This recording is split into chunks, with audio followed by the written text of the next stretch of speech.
UselessFodder here. We are here to talk about how to edit KP Liberation for Arma 3. So I get a lot of questions about how do you make custom KP Liberation? How do you port it to new maps? How do you change enemy or ally types, your Opfor and Bluefor? How do you make new? There's all sorts of questions, and we're going to answer those today. We're going to go through and we're going to edit my custom Pulau KP Liberation, but I'll show you how to download and edit the default liberations on things like Altus and things like that. So if you're interested in learning how to do that, you can follow this video. It's not just for my customized thing. It'll work for everyone. I stream a lot of Arma 3 as well as hardcore shooters like Insurgent Squad, Postscriptum, Hell Let Loose, those sorts of games. So if you like this kind of games, definitely the place for you. Consider clicking the subscribe button. As you're watching this, if I give you any value, consider giving the thumbs up button. With that said, let's go ahead and hop into it. So the tools you're going to need today to edit KP Liberation are going to be obviously the files from Liberation, some sort of editing program. Now, I use Notepad++, and I'm going to go through that. I'm not going to show you how to download it. If you want to learn how to download Notepad++, just go to Google search Notepad++, download from their website. It's a pretty easy tool. It's basically Notepad, but it gives you a little bit of features that you can use to edit. There are also SQF add-ons for it so that you can do autocompletes and things like that for SQF, which is a scripting language for Arma. Once again, just search that on Google, follow the steps there. It's a little bit complicated, and you'll be able to set up your own SQF in Notepad++. Of course, you can use any other IDE if you'd like. What's up, Layman? How's it going, man? With that said, let's go ahead and open up. This is what you're going to be seeing, one of the main spots that we're going to be doing our editing, or at least talking about how to edit today. Now, to get the files for Liberation, there are two ways to do it. One way you can do it, which is the recommended best way to do it, is to go to this website here, github.com/killapotatoes/KP Liberation. You can go back on the video and pause it to get that, or to search KP Liberation. You'll come here. This is their GitHub. They have an installer on here. Follow the README here. It'll show you exactly how to get it. What the installer does is it lets you select which KP Liberations you'd want, and it basically gives you the map, and then installs KP Liberation on top of it. So you could follow that. So don't, I'm not going to show you how to do that. Just follow what's on here, and it'll tell you exactly how to do that in the README. The other way that you can get it, which is maybe a little bit less complicated, but you're going to have to do it for every single KP Liberation, which I'll just call Liberation from now on, that you want to use, is to go to, in the Steam community tab, or on the Steam Workshop, find the Liberation that you want, and then go to this website here, steamworkshopdownloader.io, copy and paste the URL from the top of that Steam Workshop, that right there, and then just put it right here, paste it in, click the download button, and you'll download that file as a zip file. Unzip it, and then you will have just the .pbo file. Then you'll have to go into Arma 3 tools and dpbo that. It's pretty simple. Just go into Steam, into your library. If you own Arma 3, then you'll have Arma 3 tools. Just search Arma 3 tools. It'll be under tools. So if you have it to where you can't see tools in your little drop down, then you'll have to, you launch it. You'll go to your Arma 3 tools, and there's a dpbo tool within here. Yes, the dpbo tool within here that will allow you to dpbo it. Okay. So, with that said, we've got all that. What is up, Dead Chrome? Do you need a numpad? No, I don't think so. Thank you, I appreciate that. I don't think you need a numpad for Arma 3. Thanks for that, Dead Chrome. I appreciate you hopping in. What's up, Poodle? So once we get those files downloaded and dpbo'd, you'll have a folder that looks kind of like. Sorry. If you don't know, when you edit Arma files in the Arma Eden editor, they go into My PC, Documents, Arma 3 Other Profiles, your profile name, and then MP Missions. Oh, sorry, I messed that up. Sorry, it's Other. Hang on, I got this saved. It's been a minute. Sorry, MP Missions. Sorry, it's Documents, Arma 3 MP Missions. Documents, Arma 3 MP Missions. There we go. And then it will look like a file like this. So we're gonna go to our. I'm editing the KP Liberation that we worked on for Pulau. So I'll open up that file folder, and then you now have this file folder. I'll make that bigger so you guys can see it. I thought there was a zoom function. Is there not just like a zoom, make everything look bigger? Maybe I'm just dumb. That's okay. We'll go with large icons here. So in here, this will, I don't like that. We're gonna change it back. Sorry, we're gonna go details, and then I'll also have to find a way to zoom that afterwards. Anyway, so here we are in our Arma 3 Liberation folder. Now, to do all of the main editing that you want to do, what's up, Ghost? Do all the main editing that you want to do for Liberation. The main thing that most people want to do is change the factions. And so the way that you're going to change the factions is that you're going to go into presets folder here. Once you go into presets, you'll see Bluefor, civilians, Opfor, and resistance. Obviously, it's going to correspond to which faction you want to change. Bluefor obviously will be your friendly. Opfor will be the main enemy. Resistance will be the resistance fighters that will either fight against you or against the Opfor, depending upon how well you handle their aggro. And then civilians, of course. So today, let's go into Bluefor. I'm going to stay here at YouTube because I think it's the only one. Oh, I appreciate you stopping in, Ghost. Thanks. I appreciate that very much. I think Lampman's here too, Dean Lampman. So once you get into Bluefor, you'll see a variety of other Bluefor armies. Now, what we're going to do today is we're going to go and we're going to modify the custom.sqf because that's the easiest one to modify. I recommend before you modify anything, though, you always back it up. That way, if you put the wrong unit type or something like that in there, then you'll be able to just put it back in. So to do that, use Control-C and then Control-V, and it'll do custom-copy. I already have a backup, so I'm going to delete that one. Okay, so if we go into our custom.sqf, I already have it open here on my notepad.++. It's going to look like this. So the way that KP Liberation works is that it's going to preload this file with all of the different unit types that you put in here to then spawn from when you're playing the game. So you can't edit these while you're actually in the middle of editing or while you're trying to run it.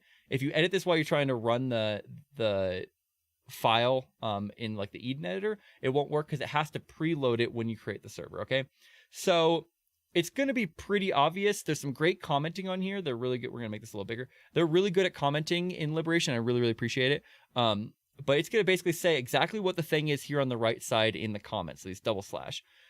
So like this fob type name is going to be the main fob HQ building, right? That makes sense. And what's here within after the equal sign within these quotation brackets, it's the actual class name for that particular unit or vehicle or object within the game. So I probably should have started up Arma earlier. We're going to go ahead and start Arma now. While that's loading, I'll continue to talk about how this is set up. Mods. Yep, mod. Okay, cool. Excellent. So we'll go back here. If you have any questions in chat, feel free to ask. I will be I'm monitoring chat and make sure to give those questions. That's why it's a live. That's why it's a live thing. Yeah, we see Arma 3. So this like I said, the commenting is great. But basically it's your fob stuff to start with. It's going to be what supply crate you use for arsenal, what respawn truck you want to use. So this is the mobile respawn that you can spawn that's on the ground. So like we've changed that to be the M113 medical. But of course you could do something else. What the Huron's going to be. So what's normally the Huron or the sort of Arma 3 Chinook-ish thing. We changed that to a UH-60. That's your Spartan 1 or Potato 1 is really what it's called in game. And what the crewmen are going to be like from that. And then just keep going through. It's going to be Little Bird. If you do a transport boat, if you want to build the helipad building, all sorts of stuff like that, right? But what you're really going to care about here is going to be actually down way at the bottom. Why can't I find it? Oh, yeah, right here, which is going to be how you set up your squads for this. So, for your vehicle. So basically the way this works in the Bluefor section is that everything you put in these lists, hey, what's up, Ty? Everything you put in these lists is going to be things that you can choose from the KP Liberation menu. And luckily there's a comment right at the top that shows exactly how the array is set up. So under infantry units, it's going to have all of the different types of soldiers. Now, don't mess with this open and close bracket. There's an open bracket here at the top and a closed bracket here at line 82. Don't mess with those because that's the whole array that it's going to feed into the actual mission. So don't mess with that. Only edit each line. Now, I'll say this up front and I will say it several times as we're going along. The most important thing here is to follow exactly the parameters that this is laid out as. Don't do anything crazy. All you're going to be doing is changing some values within these brackets, and then you have to make sure this is what's going to mess you up. And I promise you, when you follow along to this later on the VOD and you're doing this, you're going to get messed up because you're going to forget these commas at the end. So I will remind you, this is an array. Everything that I have highlighted here is an array that's going to feed into the mission. Arrays separate each item within the array in SQF with a comma. So this line here is one entry. The next line here is the second entry. Every single line within infantry units and light vehicles and so on and so forth will need a comma at the end, except for the final item, which is the last line before the close bracket, okay? When you're adding and removing lines, you will forget these commas. You'll end up with a comma, an extra comma at the end, or you'll end up with one of these without a comma, and your mission will load funky and give you 1,000 errors from places you don't expect. So this is why it's important that you make changes to your BLUFOR, Opfor, whatever unit types you're changing. You make all the changes you want to these on like a fresh install, or at least one that you already know is working with no errors. And then after you make your changes, try to start it up. And if it doesn't start up and kicks a bunch of errors, come back through and look for commas first. That is my warning I will give up front. Sorry for hitting that. And I will continue to say it throughout the rest of this, because that's the biggest issue that most people have. Now we're going to load into Eden. Oh, that's not what I want. Eden Ender. Here we'll go to, doesn't matter. We'll go to Altus. And I'm going to show you how to get these class names. So basically the way that this works is it says the format up here. The first part within parentheses, unsurprisingly, is the unit class name. That's the name within Arma for each unit. Now you notice that we have basic NATO units here in the custom.sqf. You will also have basic NATO units there when you start, because that's just what it starts with. You can change these to any other type of unit you want, but these are infantry units. If you put a vehicle in here, it will break. So just change infantry units.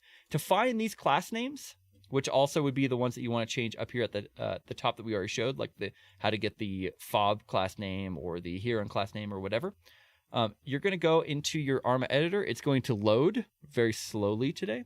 I hope it didn't crash already. I got school in the morning. Hey, I appreciate you stopping in, Ghost. Argme, how's it going, man? Ty? Ain't that hat uncomfy? No way, man. This hat's awesome. What are you talking about, uncomfy? What are you talking about, Ty? So, okay, so let's say you want to find a unit, class name for a unit within here. So we're gonna go for something that's a cup unit. So we'll do our drop down and we'll go cup units. Okay. So we only want cup units. We're gonna collapse all. We'll say we're gonna play the Bundeswehr, which is the German military. Okay. So we're gonna go men desert. And for this was our basic rifleman, right? This is rifleman light, okay? So we're going to look for our rifleman here. Right here, rifleman. So you notice when I highlight him here on the right side, I don't know if you can see that sort of up there above me. When I highlight that, it will show you what the name is. Now, I used to very tediously copy and paste from this, and that was a mistake. That's not the easiest way to do it. The easiest way is to do it to drop the unit on the ground, okay? So that's the unit that you want to replace. You right-click them. You go to log classes to clipboard. So when I click this, it is now basically done Control-C on that class name, right? And then if I want to change it, I go in here. I can double-click my little B soldier light, Control-V, and now it is my German _ BU soldier, right? That's my Bundeswehr soldier. Now, it's worth saying that these comments these are just saying what the defaults are.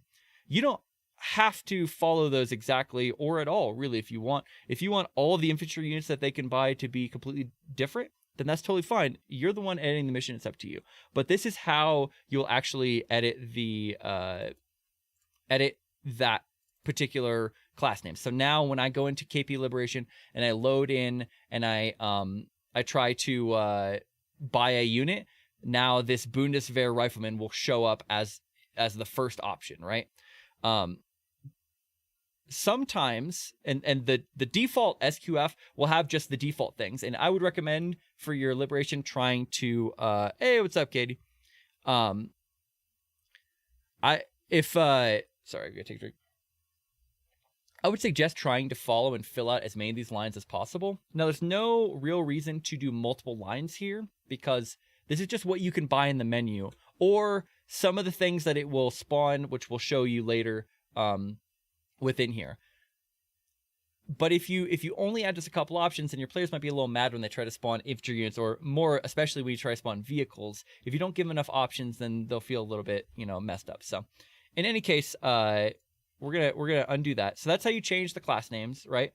When we change the class names, it will spawn a different unit in that place. Now the next 3 lines are the cost associated, or the next 3 items within this are the costs associated with spawning that unit in. And as it says here in the format, the first one is going to be supplies. So it's going to cost us 15 supplies to get a rifleman. Ammunition, 0, and fuel, 0.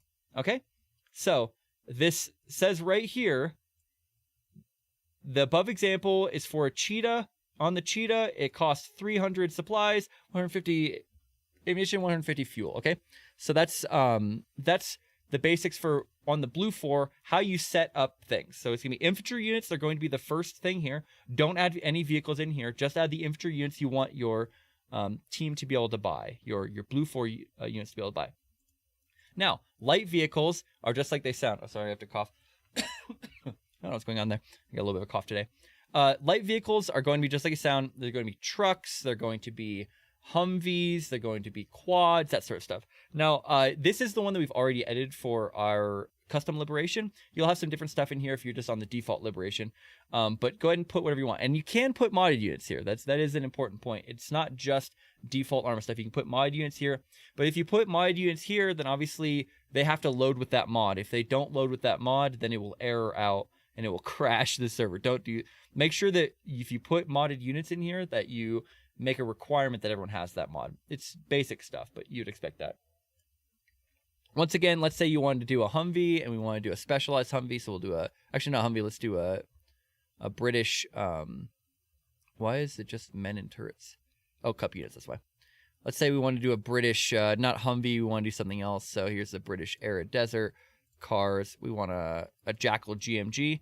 Okay, there's one right there, right? We could right-click this Jackal GMG, not the units within it. If you do that, it'll mess you up. Right-click the Jackal itself, or whatever unit you want. Go down to log, classes to clipboard, and then go ahead and paste it in, right? There's the Jackal. I already have it on here, actually, but that's how you do it, okay? And keep in mind that it's going to be the exact variant that you chose. So if it's like a desert variant like we had there, that's going to be different than if you had a jungle variant, whatever. If you want people to have multiple options, you have to give multiple entries in here. Now, if you want to add a new entry, like let's say that the amount of lines that are there, you want another one, it's pretty easy. Just Control-C, or highlight the whole thing, Control-C, Control-V, add another line. I'm going to undo that. But like I said, when you add a new line, make sure that you're not messing up where the commas are. Every single line except for the last line in a group needs to have a comma at the end, otherwise it will crash. What you put in these comments doesn't matter, the commas do. So that's how you set up your infantry units, your light vehicles. Heavy vehicles are just like they sound, anything that's up armored. And then air vehicles, same sort of thing, right? So I once again suggest following roughly what they have. So if you want to replace, try to replace 1-to-1 if you can with Bluefor, because people are going to expect to have access to extremely cheap and light cars. So usually like a quad bike is a pretty common one. Maybe you want to toss in like a technical or something like that, depending on what your players are supposed to be playing as. And there's no requirement that they're all from the same army. In fact, we mixed armies in our custom liberation to come from US, Brit, Australian, and a fake Pulau military that we kind of made up that pulls from a lot of old US stock while also having some old Russian stock as well. Hey, thanks. I really appreciate that, Katie. Katie said, you make it look so simple compared to other people. Hey, I really appreciate that.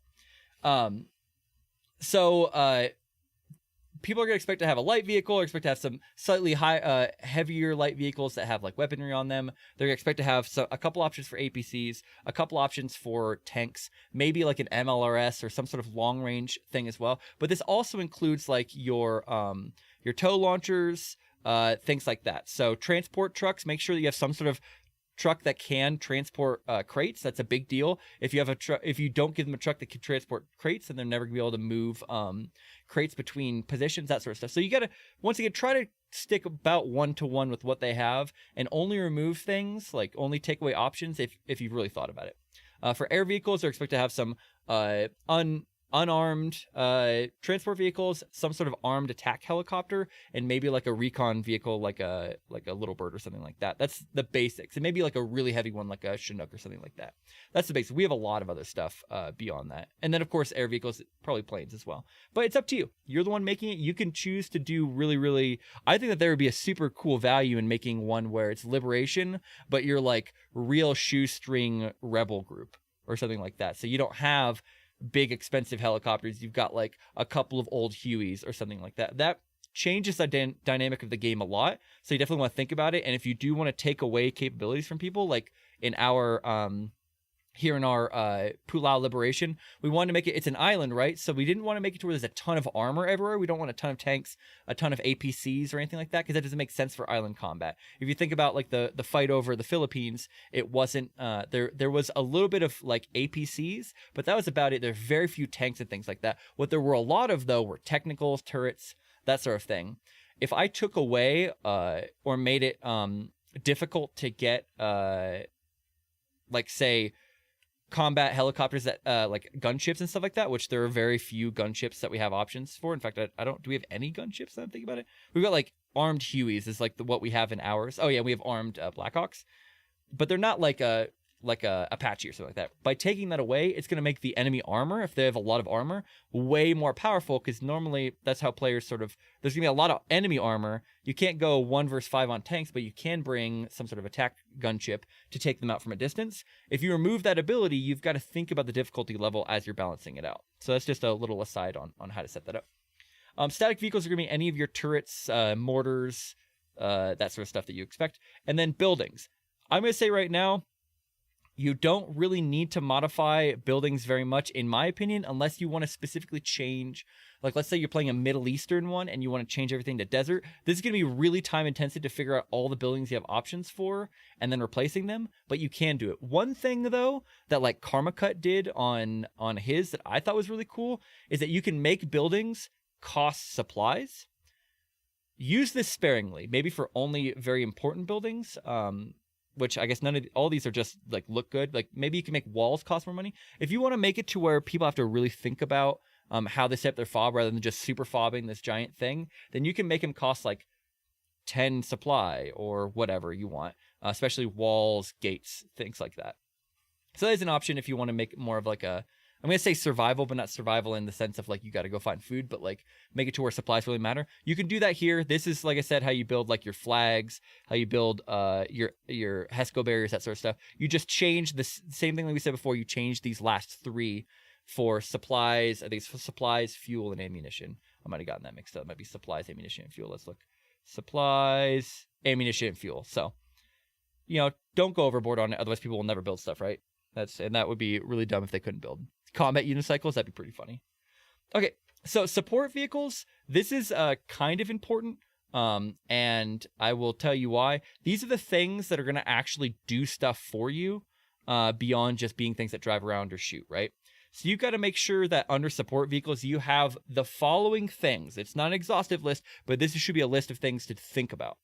Some sort of medical vehicle where people can heal at. Some sort of fuel, an ammunition and repair vehicle, so you can repair your vehicles when they come back to the fob. Some sort of like in this instance missile carts. We need those to be able to change the pylons on our vehicles. Some sort of supply crates that people can build that will that you could load into a truck so they can bring supplies with them.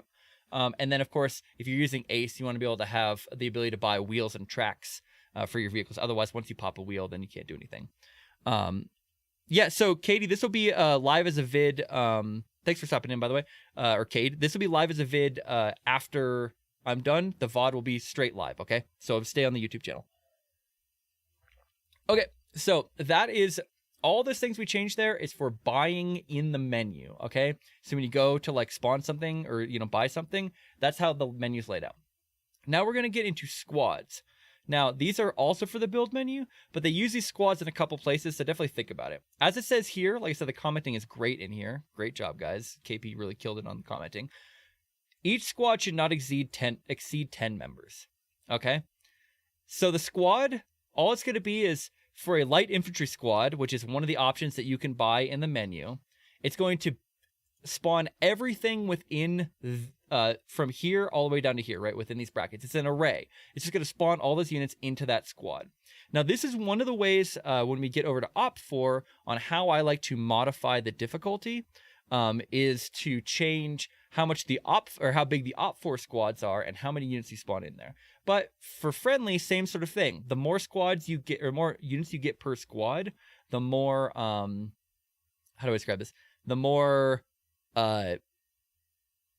easy it will be, because every time they pay for a squad, they will either get more or fewer units, right? Especially if you're talking about a low pop server. A lot of people on low pop servers like to spawn allied squads to go take towns and whatnot with them.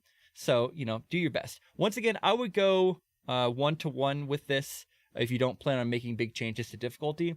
Just figuring out which of these soldiers are, which, by the way, when you highlight in Notepad++, when you highlight something, it will show you every other version of that.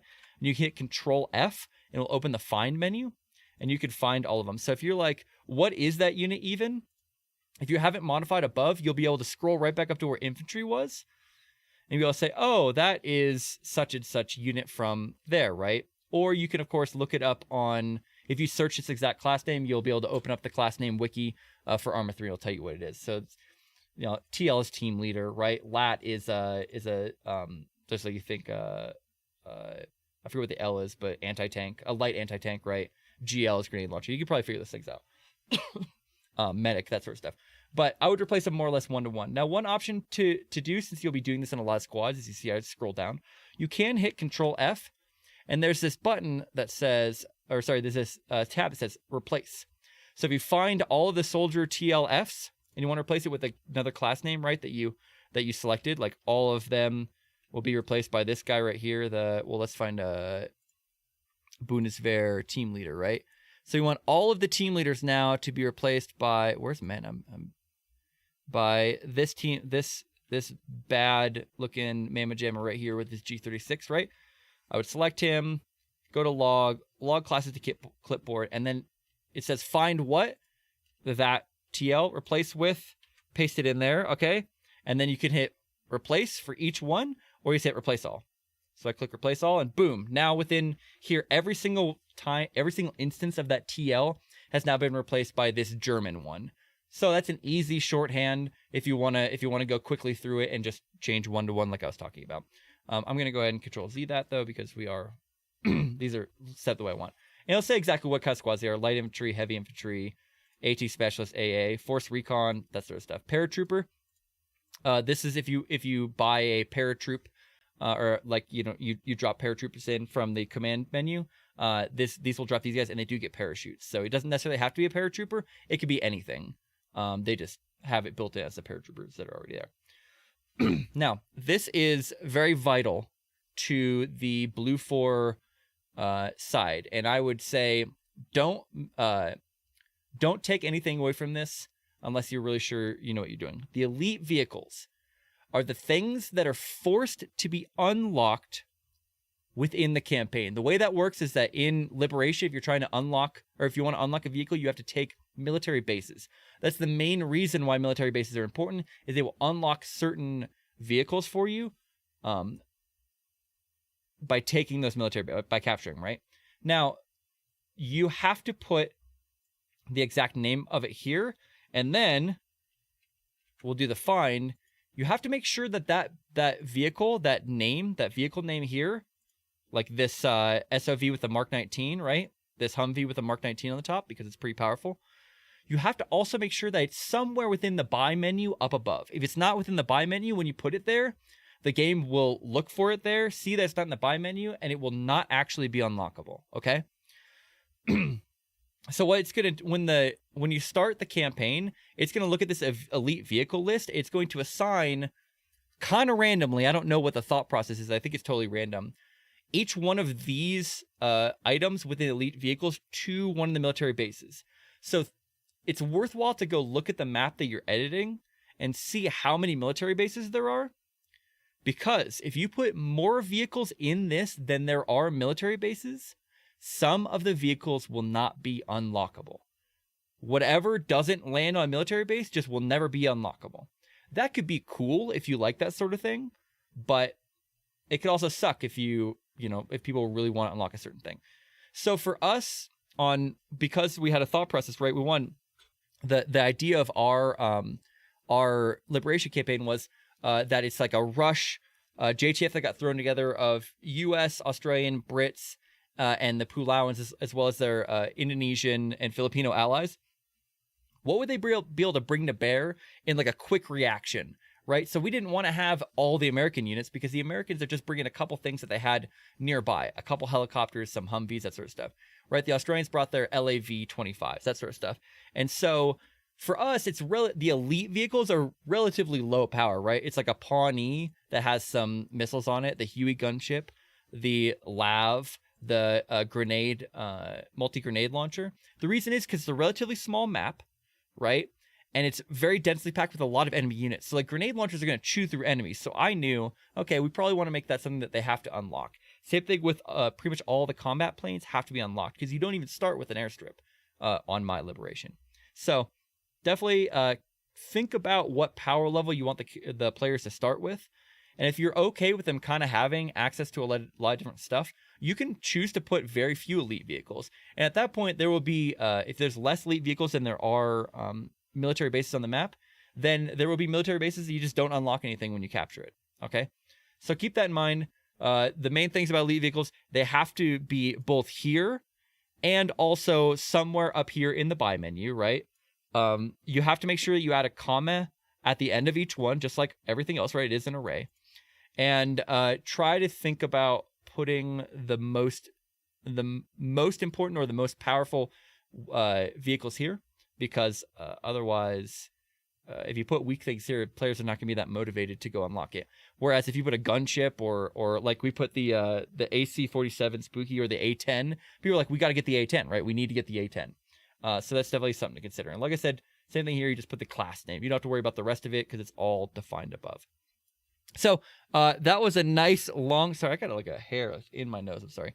That was a nice long description of how to do BLUFOR. Now let's go look at how to do Opfor because it's a little bit different. Oh, sorry. One more thing before we leave BLUFOR. This is very important. So you change custom.sqf, right? That's what we're in here editing. Now, if you don't do anything else, then that will not take because the default one of these presets is not actually custom. So you notice there's a lot of presets. These are all the default presets that are in Liberation. If you want to change to a different preset or you want to use that custom one you just edited, you have to go to this init presets, which is up one level. When you go to init presets, it's going to have a whole bunch of stuff here. Don't get too confused. The main thing that matters here is you look at this switch. So this is going to be a variety of options. KP Liberation preset for Bluefor.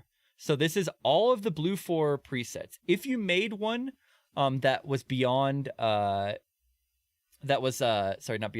you made one that was other than custom, if you like tried to add a new one, you'd have to add another line here. That's like case 31 or whatever. The default will automatically be this apex.sqf. Now, this is not the proper way to do it, but the easiest way to make custom.sqf your actual one you're going to use, rather than using the Apex preset, which has all the Arma 3 Apex units, is to go down here to default and change it to custom.sqf. Okay? By doing that, it's going to make it to where that's what the presets are. To use that preset, I guess is the best way to put it. Because there is another, not in this one. There's another folder, another Liberation config, which is like your core way how to change things in Liberation. And in this, you'll look at this Bluefor preset where it explains what all the presets are. It says 0 custom, default vanilla with many optional mods supported. It's not default vanilla because you changed custom to the thing you want. So it will stay on 0. That will be your thing. But you have to make sure that in init presets, the default is custom, and that here at KP Liberation config, which was on this main folder for the mission, that this is set to 0 for Bluefor. If you wanted to change it, you could change it. Like, let's say you want to play RHS USAF, you can change that to 6. Once you do that, it will load whatever the preset is for RHS USAF and do that. But we're going to keep it at 0 because that's the default. Same thing with Opfor. You want to make sure that you are editing the custom and that you make sure that this is 0 and that the custom actually points at custom.sqf within the init presets. Civilians, resistance, all the same thing. Okay, so now let's go back to our presets and Opfor. So Opfor, civilians, and resistance will all work similarly to the one I'm going to show you now. So I'm not going to show you how to do all of those. You could take what I teach you here for Opfor and expand upon that for civilians and resistance. It's going to be pretty obvious. I'll touch on that in the end. But we go to Opfor, right? And we go to our custom to SQF. Okay. So the difference between what we did for the Bluefor and what we're doing for the Opfor is that Opfor is choosing things for the game to, for the map to spawn against you. It is not something that you will choose from a menu. So it's going to be laid out a little bit differently. Every single one of these lines is required. You cannot just take away from these lines. You must do all of these lines. Also of note, these are not, this section right here I'm about to show you are not arrays like they were before. You notice there's no open and close brackets.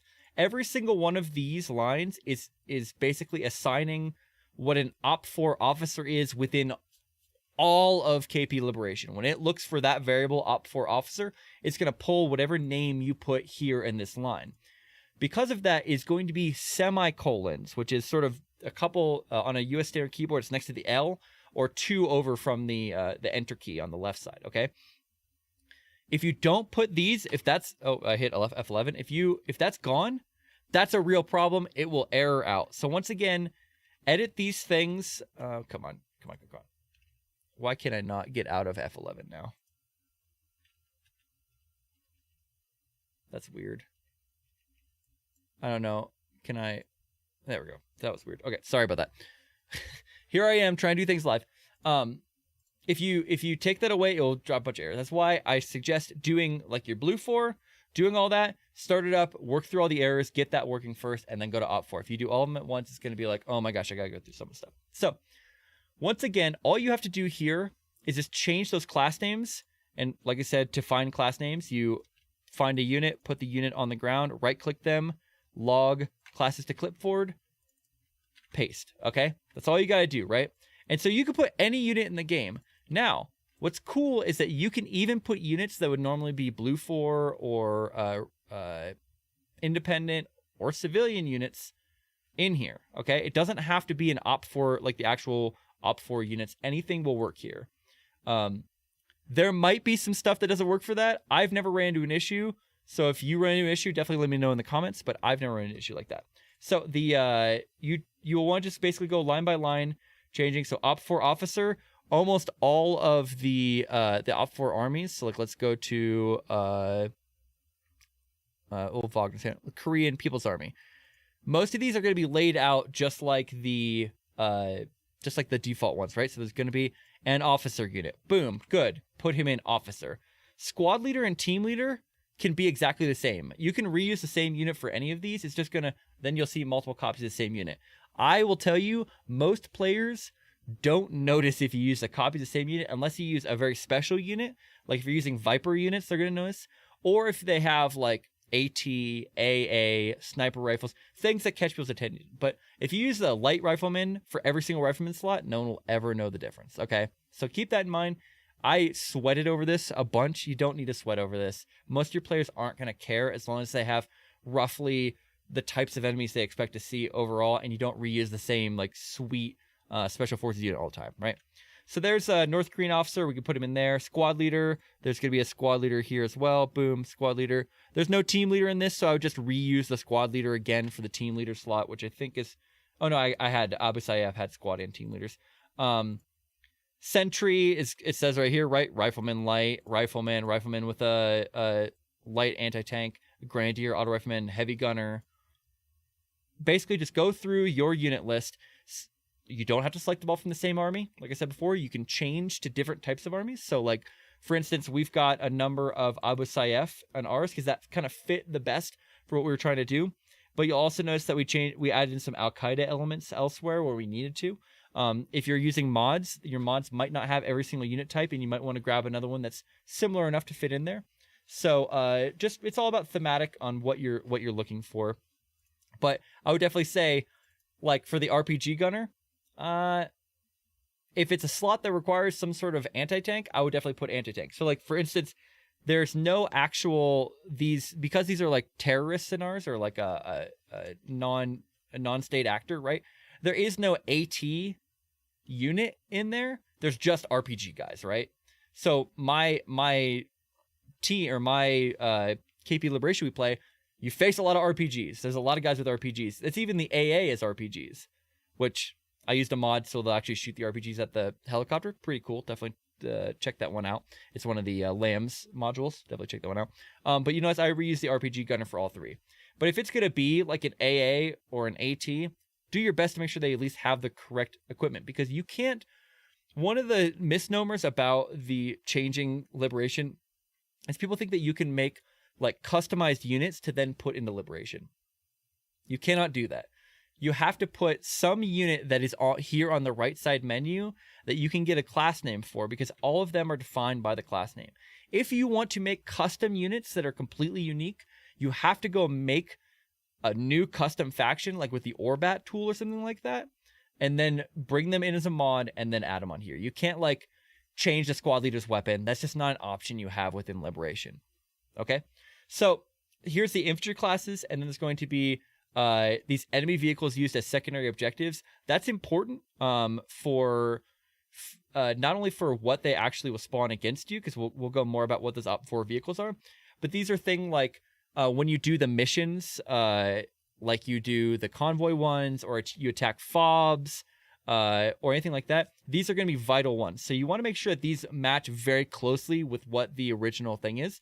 So like an MRAP should be some sort of transport vehicle that's not a truck, right? So we just gave them an off-road truck because they're terrorists that we're fighting.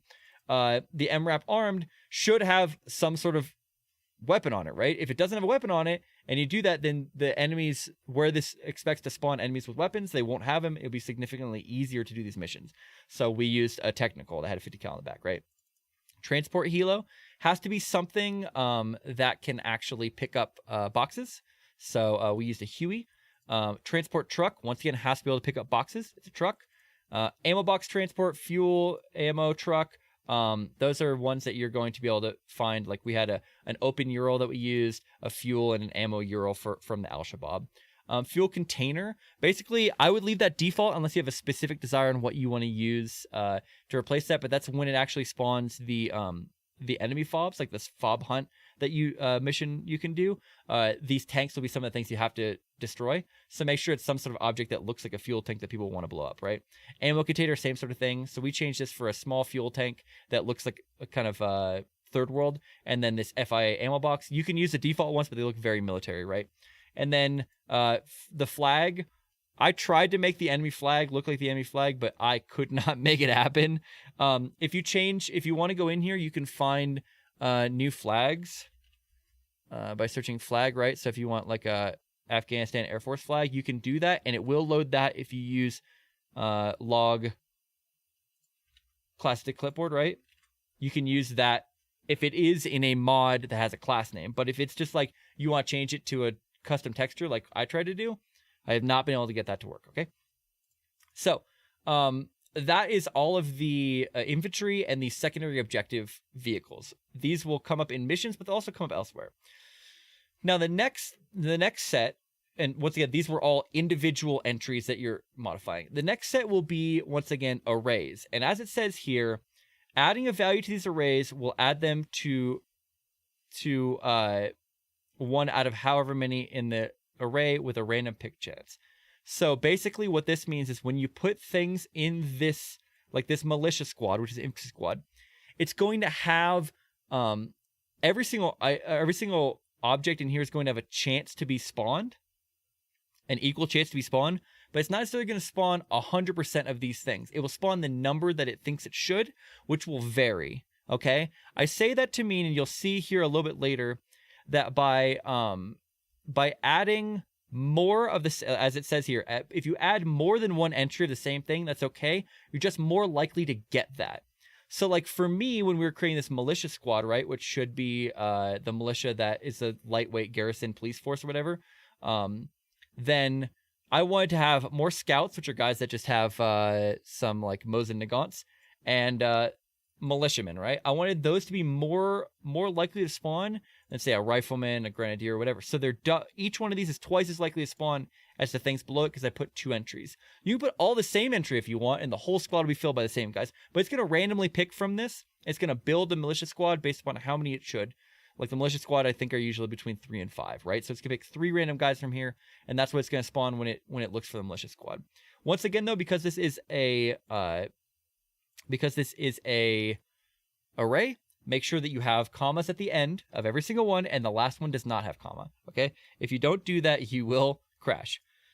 So if we go down here, it's going to be militia vehicles, right? It's going to say lightweight vehicle class names that will pick randomly as sector defenders. This is when you run into like checkpoints and stuff like that. It's going to have these sorts of vehicles. So I put a Jeep with a saw and off-road with 50 cal. Once again, if you want to just go 1-to-1 with the vehicles that are already there, trying to match them, you totally can. Now, there is no minimum or maximum size. I think there might be a maximum size, other than you have to have an entry in each of these. You don't necessarily have to have more than 1 entry, okay? So if you wanted to make it to where the militia squad only has a couple options and it's just going to be a lot of the same, that's fine.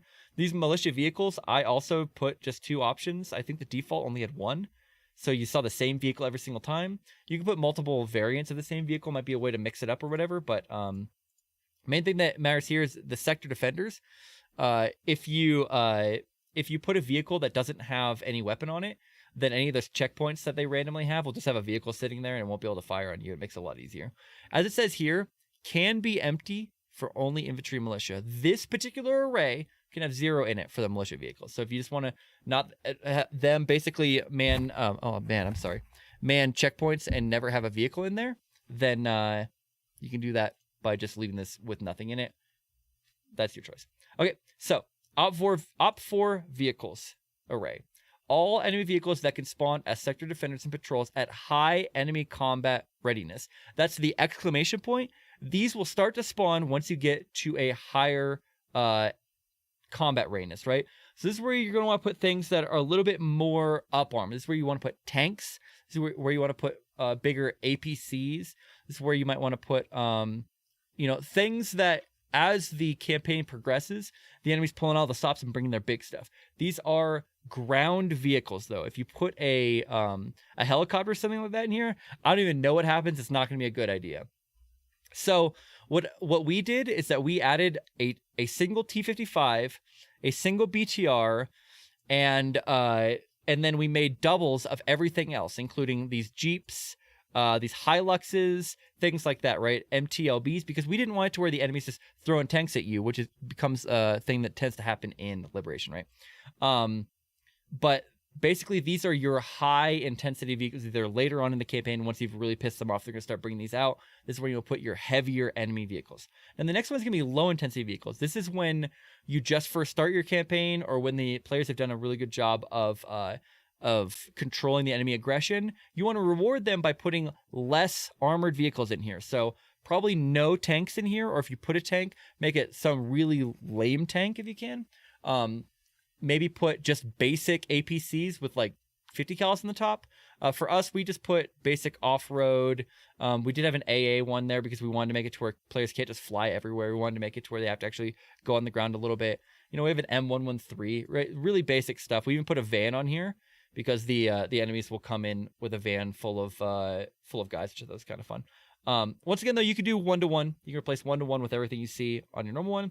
And as before, you're just replacing these class names by right-clicking on the vehicle, log, the vehicle itself, not the units. You have to right-click the vehicle, log classes to clipboard, and then paste it into one of those lines. You can add as many lines as you want, or as few lines. The more that you repeat it, the more likely it is to spawn. You can have a lot of repeats of the same one.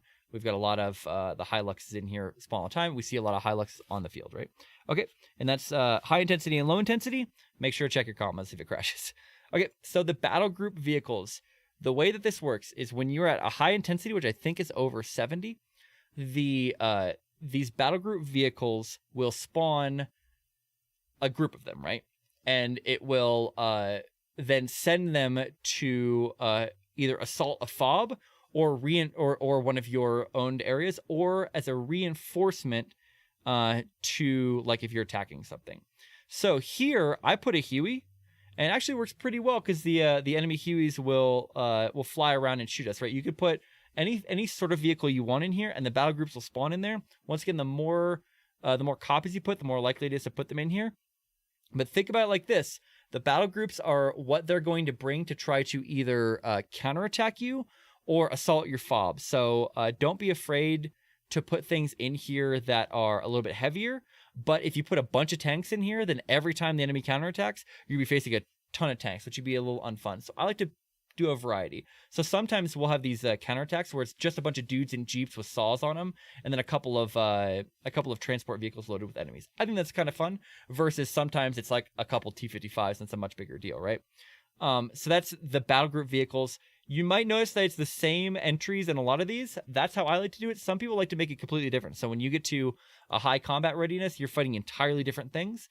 That's not how I like to do it. I like to have doubles, triples in each of these things. Okay.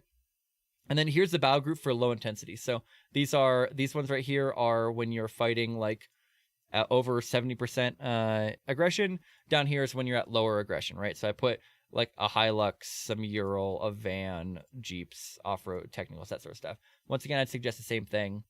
Make it lighter at the low intensity. You don't want to be like the first time you attack a village, they counterattack with a bunch of tanks. That's no fun. Okay, and then these transports.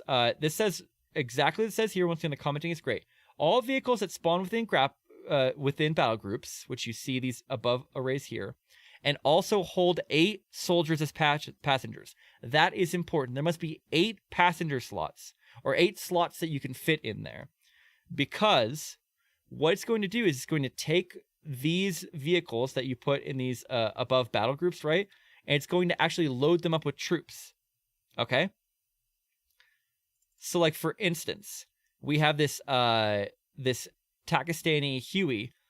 It will load them up with troops, which I think is pretty cool. I had a custom script to where it, when they counterattack, sometimes the counterattack will fly a Huey over the top. Linky, what's up, man? It's not that late here. It's only 9:44. It will fly over the top sometimes as a counterattack and drop off troops in a random area near the AO. That's a really fun counterattack because suddenly you might be counterattacked from an area you didn't expect, right? They're not all just coming down the road to you. But they have to have 8 passengers. And there might be a way to test this. The way that I tested it, though, is I took soldiers that I copy and pasted until I had like 8. And then I took them and then I dragged them into a vehicle. If there's leftovers, it'll be like, oh, they can't take that many. This one can hold 12, so you're good. Is that 12, really? Did I count that right? It can hold a lot. You count the number that are on there. If it can hold over 8, then you can put it within this. Now, it must be within this troop transports, and it also must be within these above arrays, okay? If you have any questions on that, feel free to ask in the comments below. But basically, what it's going to do is it's going to look at this battle group. It's going to see, oh, I spawned this transport truck, or it's going to spawn a battle group, and then it will check if any of those items or any of the things the battle group have are one of these transport things. So, like, for instance, this van, it's going to spawn the van. It's going to look and be like, oh, is that a transport? Oh, it is. I'll put 8 enemies in it. Okay. Thanks, Linky. I appreciate that, man. Hope things are doing well. Yeah, I normally stream early. I'm trying to do a little more nighttime streaming now. Sorry. I got a real cough going. Now, Opfor choppers. These are any rotary wing that will come in, and they will mostly be used as attack choppers, okay? Don't put transport choppers in here because otherwise they won't do anything. They have to have weapons because they're the ones that are going to fly in, and they're going to basically circle the area and attack anything there. So if you be wary of what you put. You put Apaches in here, they're going to kick the crap at anyone on the ground. Try to make the things that have not quite as much awesome weaponry. If you put awesome choppers in here, they will absolutely destroy your players. And then Opfor Air, these are all the different options for the air wings. It will randomly choose from this and choppers, okay? You have to have at least one thing in each of these entries, okay? If you don't have one thing in those, then it will bug out, okay? So make sure there's some sort of chopper and some sort of air, which kind of sucked for us because we wanted to make it right that it's our our liberation is that the Red Tiger nation, or sorry, the Brotherhood of the Red Tigers attacked, took over these 2 islands in Pulau, and they're starting their own nation. They declared their own caliphate, if you will, within there. Think like ISIS, or think like the battles in the Philippines, like Marwai, right? So we didn't want them to have any planes, but they have to have some sort of plane. Otherwise, it will bug out when it tries to spawn a plane, okay? So we said, okay, how can we do it? Okay, the North Koreans are supporting them. So sometimes the North Koreans send a frogfoot. Okay, so there's a frogfoot there. Once again, if your plane does not have any weapons, then it will just fly around looking very silly, okay? That is the whole Opfor. Like I said, this is different than Bluefor because it's not actually, there's no like costs because you're not spawning things there. It's just laying it out so that the game at other places will be able to go in and choose which things you want to spawn. As you make changes in here, it will not reflect until you restart the mission. So if you're in here messing with the code in the editor and then you try to spawn something in the editor, well, it's not going to work because you have to actually save the code and then spawn things in the editor. Or and then restart the mission in the editor, and then it'll spawn these. These are kind of hard. The Opfor and Resistance are kind of hard to test because they don't just, there's not like in a menu where you can select them, right? You kind of have to go to a place and see what it spawns. So it kind of sucks. This is how it is, right? So that's how you change the preset for custom. Like I said before, there are a variety of presets within the folder that are already there. You can create new presets if you want. You can go in there and change and create new presets. If you do add modified units, though, then make sure that you have those mods as required for the mission. Otherwise, they will crash when you try to run the mission. And then you have to make sure you go to init presets. Make sure the default is calling the one that you want here. So custom to SQF for us.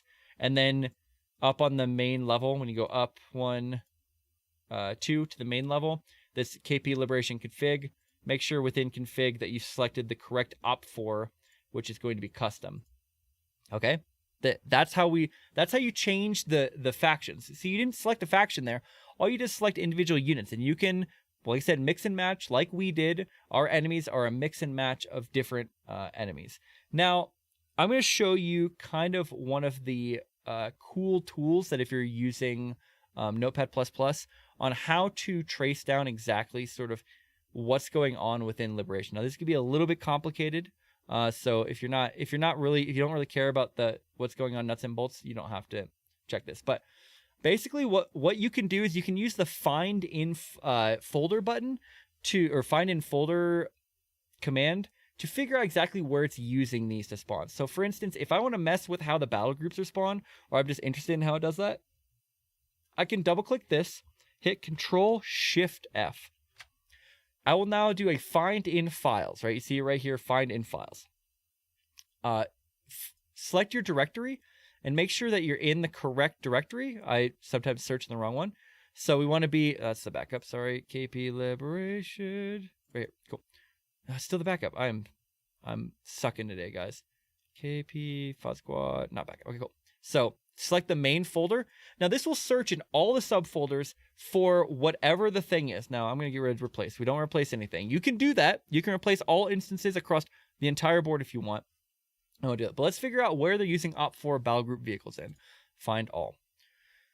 This is important for me because I wanted to edit how many enemies that they spawn in the battle groups because that's crashing our server.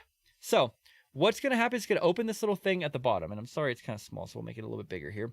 It's going to find everywhere where it selects these everywhere that calls on that particular array that we built.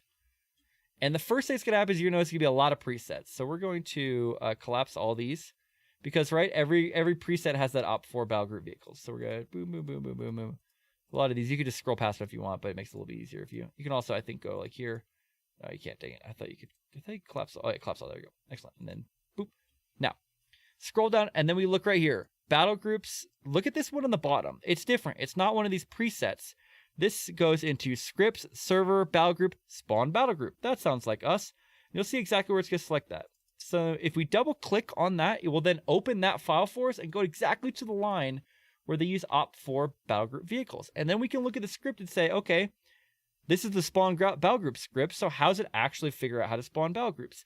And then you can look through here. I'm not going to go point by point, but you can look through here to see exactly how it selects when to use battle groups, how many of a particular group it uses or it's going to build, where it's going to put them, that sort of stuff. So some of the things that you see here might be different than what you downloaded because I have already modified this slightly. But I wanted to look at this battle group size and say, I want to see if I can change the amount of enemy or the amount of units that spawns in battle groups, because we've been having, or maybe the weighting of battle groups from one to the other. Okay, so where's INF only? It was already chosen when we start this. Okay, so infantry only is when it's going to spawn just infantry battle groups. If it doesn't have infantry only, then it will also select from the vehicle pool. Sorry, I got a hangnail. It kind of hurts. So one of the things that I wanted to edit, like I said, is the amount of vehicles that are spawned. So I'm trying to look at if the aggressivity is over 90, it's going to have the amount of air spawns. I did that because I wanted it to make fewer. We probably want to do even less. Let's go, we're going to do third the amount of air spawns. We're going to select random. This is something I added, so we're going to go if there, cool. So now it's 1/3 of the air spawns. So that's important for me. Okay, so the way that the battle groups actually spawn in here, so this is if you care about modifying how many battle groups it spawns, is that it will start with how many battle groups it can spawn, and then it will subtract readiness every time it spawns it. So when I first did this, I made it to where it didn't subtract any readiness when it spawned battle groups, and that was a problem because then it would basically just spawn 1,000,000 battle groups because it spawns them based upon how aggressive the enemy currently is, right? And it's one of the few ways for enemies to sort of lower their own aggression is to spawn battle groups and then attack you. So if I go to here and I go combat readiness, okay, this is how it's going to lower. It's going to be combat readiness minus how many groups there are, and then a random count divided by 4 max 0, and then it's going to change this thing here. That's not exactly what I was looking for. Sorry, I gotta look back through. It's been a minute since I've really dug through here.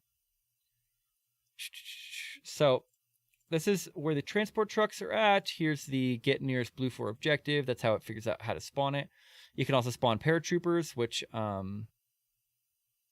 did we actually? Oh, that's right. Yeah, there's a different way you can change the paratroopers. That's how I modified the paratrooper thing. Let's see here. Vehicle pool. So this is how it selects the which vehicles you use. See, there's that Opfor battle group vehicles, and then the low intensity one, and it says if it's greater than 50. So you can make it. You could change this 50 if you want to say like, hey, only spawn those bigger things if it's over 70. Which why don't we do that? That'd be fun. Okay, so now you see those lower difficulty things. Hey, what's up, RTLP? I'm glad you stopped. Thanks for stopping in, Ray. I appreciate it. So let's make it to where the combat readiness will go a little bit higher, so that we'll get just those low intensity. Which, if you recall, for us, the low intensity vehicles were just like some 50 cals and saws, very few T-55s. I'd like it to where we have to make them really mad for them to get actual tanks and real APCs versus just like a MTLB or an M113. How you doing tonight, Ray? Create infantry with up to 8 units per squad. So we can change that by changing this number here. If we want to make it to where there could be crazy amounts of infantry groups, then you can change that. Adjust target size for infantry. So you can make it to where there's a maximum amount of you could just basically say like, hey, it's going to make squads up to 8, but it might make multiple squads up to 12 units. So that's an option you can do. And this is just a way that it randomizes. So when you get those counterattacks, sometimes it'll counterattack with a couple of small squads, and sometimes it'll counterattack with like a full squad and a half squad. These are all randomized to make it a unique thing. And when it does create those, it will pick the whereas I'm trying to figure out where it's going to spawn the actual create infantry, create group enemy for I target do spawn pushback group. Where's this BG groups come from? Target size equals the battle group size, which I think is is a constant. Doing pretty good. Thanks. Got finished for work. Oh, cool. Awesome. Yeah, I'm trying to figure out how we can edit it to where those battle groups are there's not as many battle groups, which I think I changed some of this stuff to start with because I wanted there to be more counterattacks. I wanted to be really aggressive. But in doing that, it kind of made it a lot harder. So let's go actually load this one that we're editing now so we can see some of the changes in real time. So we're going to open MP missions. We're currently modifying the KP liberation. Where's our... Why am I missing it? I must not have... Oh, here's here. Cool. Open that. Yep, load another scenario. Cool. So we're gonna go see the changes. And these, I'll show you some tricks to edit, or as you're editing these, to like sort of stimulate the enemies to do certain things that you want them to do. So we're gonna load that. We're gonna load there's that custom or awesome custom picture we had. Now, someday down the road, I'd like to show how to actually port Liberation into a new map, which I did here for Pulau. If you're interested in that, definitely let me know in the comments. Give a thumbs up to the video. Might make me want to do that. But for now, let's just say I already did it. And this is what it looks like. So if we go to play and multiplayer, okay, become platoon leader. So we get Zeus. Here's our awesome KP Liberation Pulau Islands with the FoddSquad logo. Thank you to the Aussie Mark for figuring out how to do that. It looks pretty cool. Okay, and we're going to spawn. Join the fight. Okay. Deploy it up. Oh, we haven't even deployed the fob in this one yet. So we'll start, and you'll notice at the right, my guy's naked, don't mind that. You'll notice at the right, we're going to have, here, let me get less naked than I am currently. Okay, whatever. So you'll notice that our aggression is currently at 0.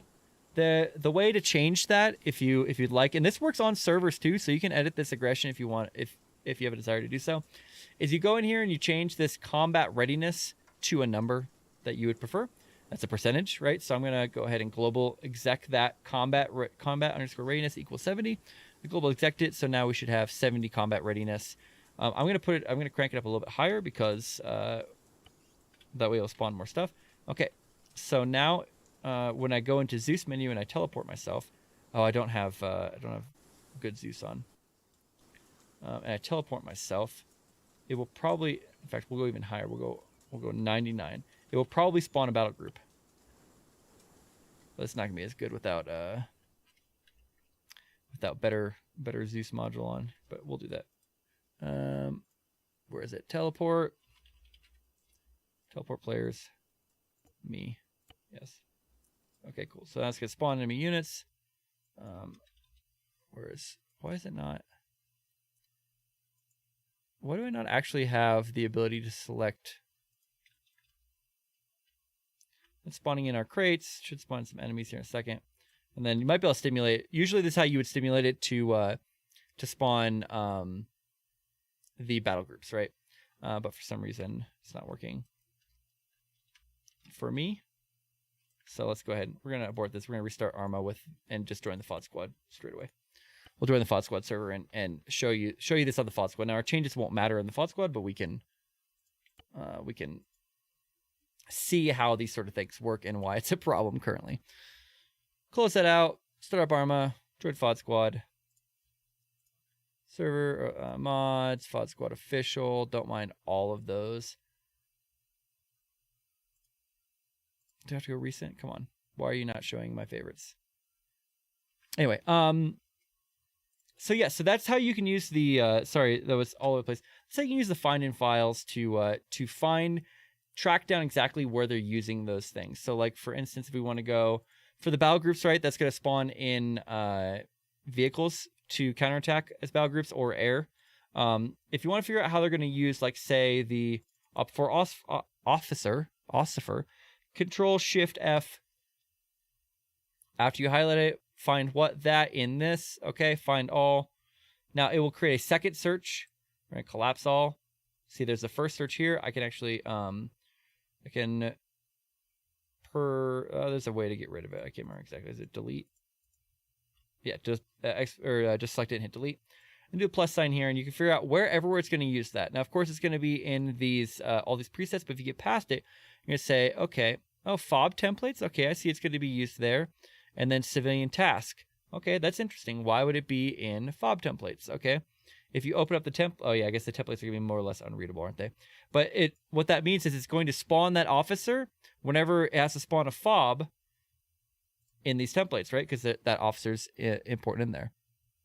Providing the alive insurgency. Dude, that would be really cool. Let's look for squad leader. I think this is probably more likely to have more hits on it.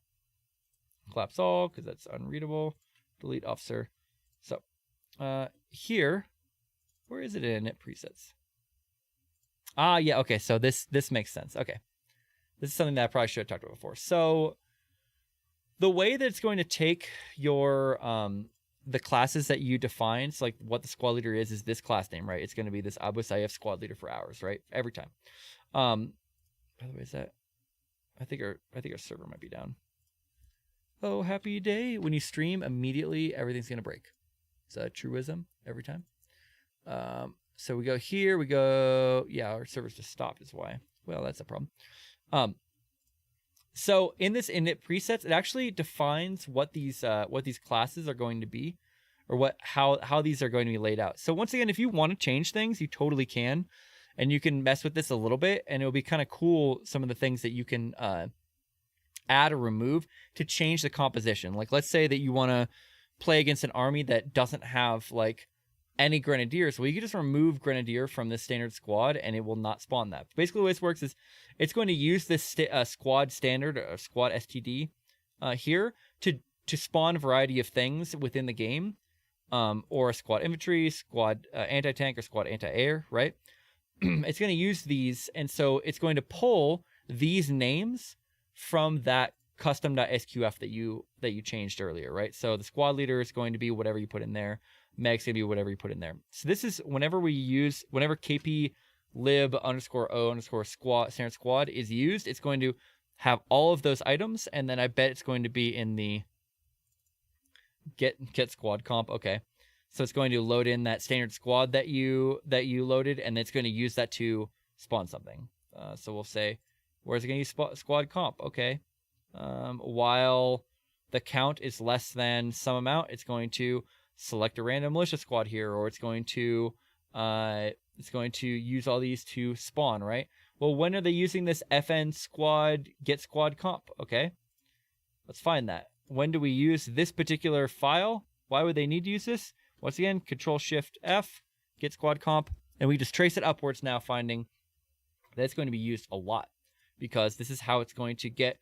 It's going to be able to access the information that's in that squad composition, right? So that infantry, what types of units are in the infantry, and then beyond that, those were all defined by a different file. So Liberation is not just a file that like, there's a file that handles how to spawn all Opfor units, and you just click on that file and you edit it. No, you have to really trace through how the actual scripts are being used. If you want to modify like how many enemy infantry units are going to be in a squad, well, you got to actually trace through and find where that decision's made. Excuse me, and then modify that. Okay, our server's up, so let's go ahead and refresh. Hopefully it's up by now. Yeah, FoddSquad official operations, join. Here we go. Dude, I think it would be really cool to integrate Alive. The Justin Red and BDGxGrim are currently doing an Alive mixed with Hearts and Minds. It's pretty interesting. I don't know exactly how it works, but it's pretty interesting. Now let's get back to our get squad comp. Oh man. So it's going to say spawn building squad. It's going to be used in troop transport. You can see all the places where it's used here. Search and rescue, right? So it's like, oh, okay. Oh man. If we want to okay, that's fun. So like for this, if in the search and rescue thing, it's going to say, hey, we want to create a unit as part of this mission. And when we do that, it needs to figure out get squad comp, and then it runs get squad comp for every single time that this runs, and then it's going to create a managed unit for every single time that this for each runs.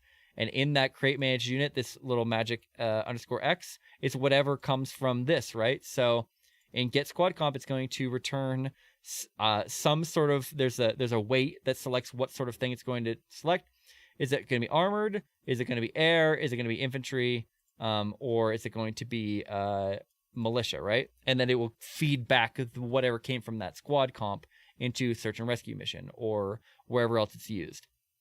This KP lib FNC create manage unit, this is used in a lot of things. This is actually the script that creates the group or the unit group, and it does it in a very efficient way. And it does it in a way that doesn't break very often. So, you know, the guys at KP were really smart. They really broke down each individual way to, or they broke down each individual subcomponent, like the getting the right squad comp, getting the right unit types, that sort of stuff. They actually broke that down into smaller scripts, so they can modify those scripts without having to modify these giant files and losing things. Also, because they're reusable, right? It's like if you had a script that every time you want to, or if you had a script for just BLUFOR units, you have to copy and paste all of the stuff that you had in that into the Opfor unit, how to create.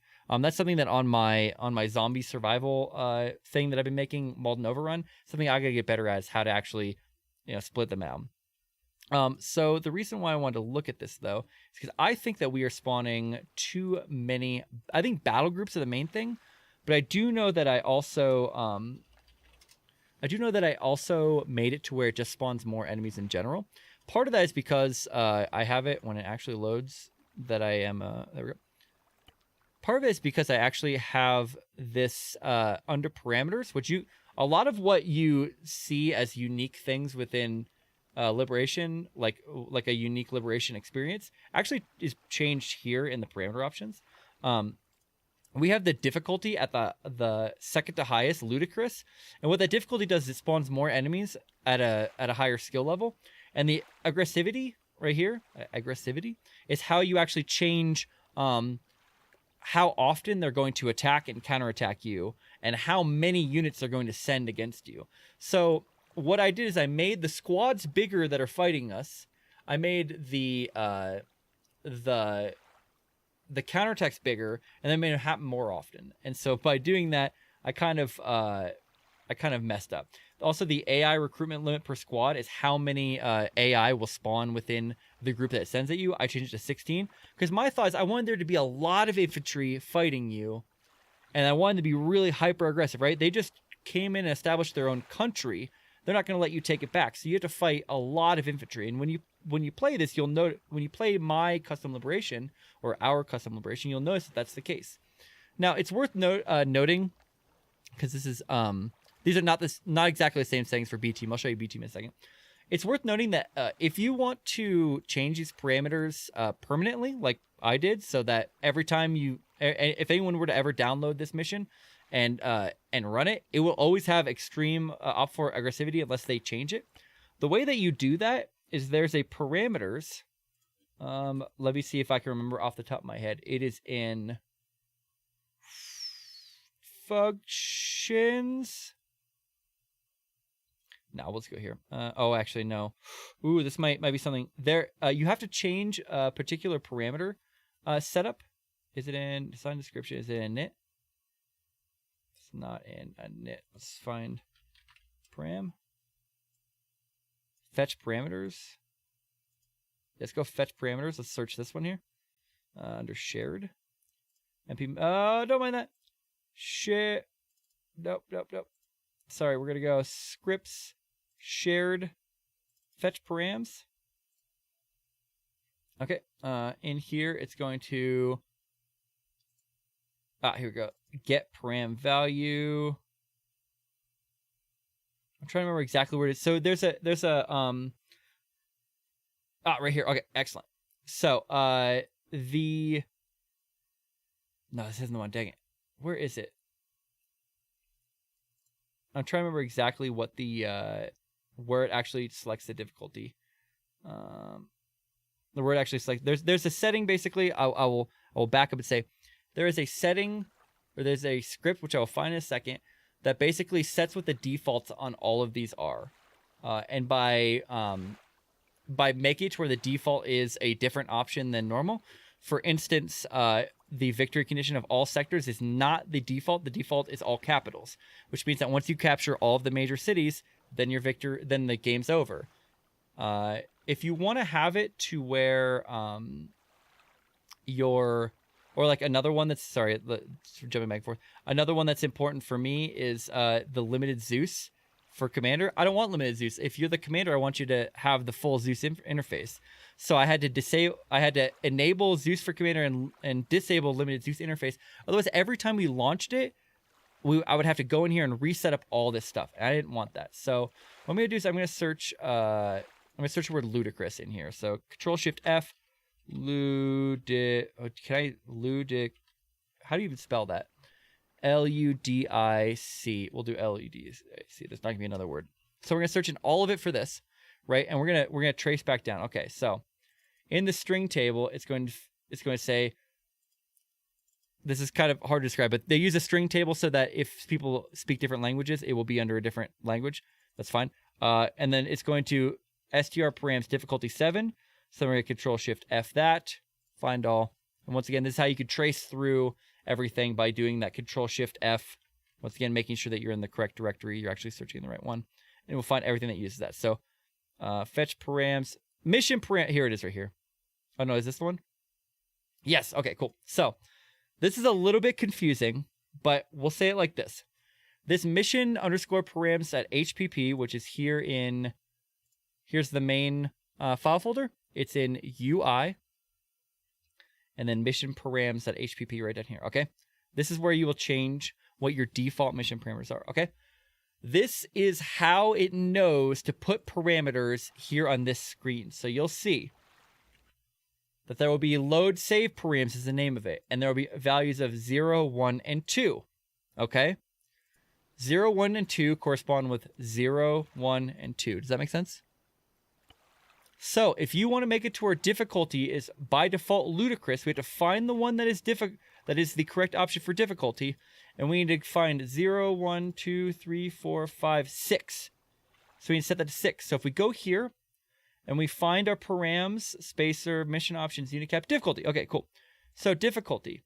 The values could be 0, 1, 2, 3, 4, 5, 6, and 7, right? We want it to be ludicrous, which is number 6, so we change the default here to 6. Once we do that, every time we load the map, we will then have these parameters automatically defaulted to the settings we want. I recommend I should have said this right at the very beginning of the video. I recommend if you are editing KP Liberation, find the parameters for exactly what you want, and then make these modifications first. So as you're testing it, you don't have to constantly be changing the parameters to something you want. Okay?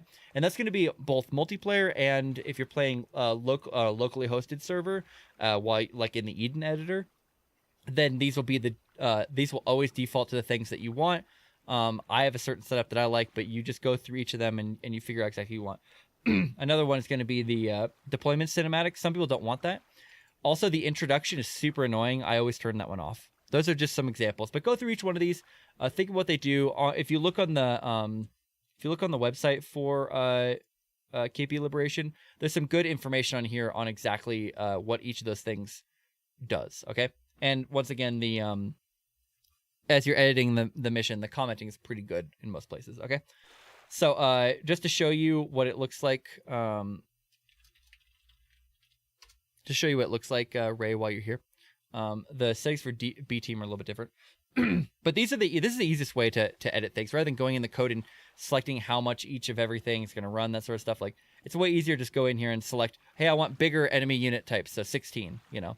But here's our B team. Oh, excellent, cool parameters. So it's on ludicrous difficulty. The aggressivity is strong. The AI recruitment level is 12. So that's what we're currently set on. Shorter nights are disabled. That sort of stuff. Honestly, shorter nights might be something I turn on to our other on Pulau because it seems like we're always fighting at night. Anyway, so that's what we're currently set at. Hopefully that makes sense to you. So this AI recruitment level, you can make this a lot smaller, and that helps a lot. I think, wait, I might be mixing that. AI recruitment limit might be how many infantry you get in a squad. I'd have to look at that again. In fact, we could do that right now. Let's find that out. We're using our Control Shift F. First fob max squad size. This is our one here, right? Up to 36. Is that an option? Yep. Okay, cool. So max. So we're gonna find that class. We're gonna search there. Oh my goodness, I got this hangnail. It's really bugging me. So where is it using it? Fetch params. Okay. It's gonna set to grlib max squad size. Well, like I said, we have to trace around to various things. You'll end up having a ton of tabs along the top when you're doing this. Okay, and then they use max squad size. Oh, okay. Yep. So it is in the build menu. This is when people want to actually buy. So I guess the maximum squad size that you can build is there. Okay, so that's not the enemy types at all. So the max enemy squad size then is back in this. We looked at when it spawns enemies, like manage patrol. That's actually in a different spot. So that makes sense. Okay, so let's go back here and we're gonna reload. And if you think that I'm a wizard for knowing this stuff, I'm not, guys. I literally just poked around in this a ton, and that's the only reason why I know this. If you go and you follow a variety, or follow through all of them, and really just critically look at how they set up the various, excuse me, how they set up the various scripts, you'll be able to figure it out too. It's a little bit complicated, but it's not difficult. It's just complex, if that makes sense. It's not anything unknowable. Anyway, let's spawn in. You'll see how far we've gotten currently in our phase 2 of this liberation. We almost completely beat this liberation, and then our server lit on fire and literally melted down. So we unfortunately had to start over. Sometimes servers just light on fire. That happens, you know. Okay, load please. Okay, yep. So we've got we own just a couple of things. And the enemies are going to be really aggressive. If they're going to capture anything, I'll bounce out. But we'll see. Try the fight. Fob Alpha. They'll probably counterattack here in a second. Oh, I guess they're only at 46. It's not too bad. So just by changing the that percentage that I did, that makes it to where they don't spawn, or they spawn enemies at a... Or they spawn the more difficult vehicles at a higher level, I think will help us a little bit. But let's go ahead and head into our... Okay, so here's the issue that I run into, okay? So right now it's spawning the various patrols, right? And you see that it's going to spawn a lot of them. And you notice the server FPS is going to slowly tank as it spawns more and more and more. So these are enemy patrols that are patrolling their sectors that they own.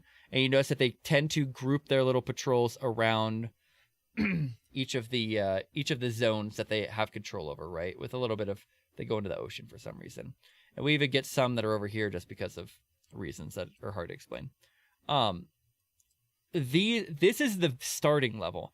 As we increase the combat readiness, so let's make it like 80. Remember, we were at 46.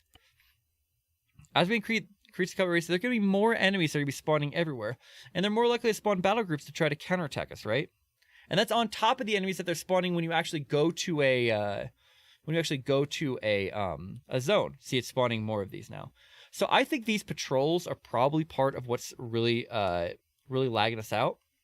And because it's 2 islands, one issue that we run into a lot, and if you're watching my streams when we're playing this, you might see me do this every once in a while. I'll have to check this other island because it'll spawn patrols on the other island, or it'll even spawn like counterattacks that come from like Campo Primero and try to attack you from there. It just doesn't make any sense. But there's going to be a lot of like enemy infantry squads. They're just putzing around the island, you know. These guys have a couple technicals. You'll also find a lot of flipped over vehicles on ours, but they're just patrolling, right? This guy's a different thing. They're doing their patrol. It's kind of cool because it creates a living, breathing world. But when you have points as close as ours, you end up having a lot of enemies in the area. Our server FPS is actually holding up pretty well. Pretty surprised. Oh, that's because there's only one of us. That's right. If I adjust it to where, or if we have more players, then more enemies spawn also. So that is a consideration as well. Let's see if I could simulate a battle group. So well, actually, I can stimulate just by writing the script if I want. Let's go to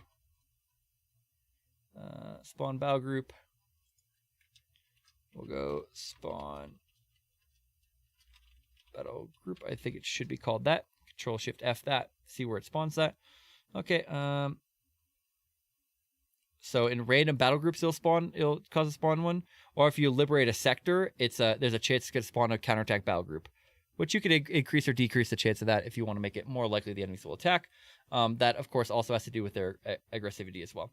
But if we go here, we could see like this random battle groups thing is like on a ticker. You can see right here, sleep 900 seconds. So that's 15 minutes. Every 15 minutes divided by how aggressive they are. So that aggressivity will really matter. So the higher the aggressivity, the more often they will spawn battle groups.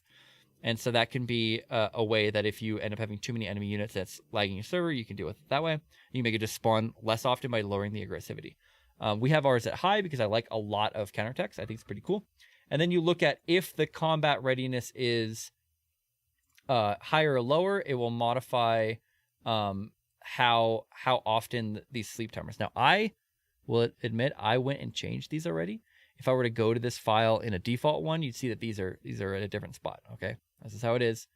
I'm trying to fix it. I'm trying to figure out how long we're gonna do this. Okay, and then it's going to when after the timer is run out, it's going to then go and spawn a battle group like this, right? And it'll give you these two things. So random 100.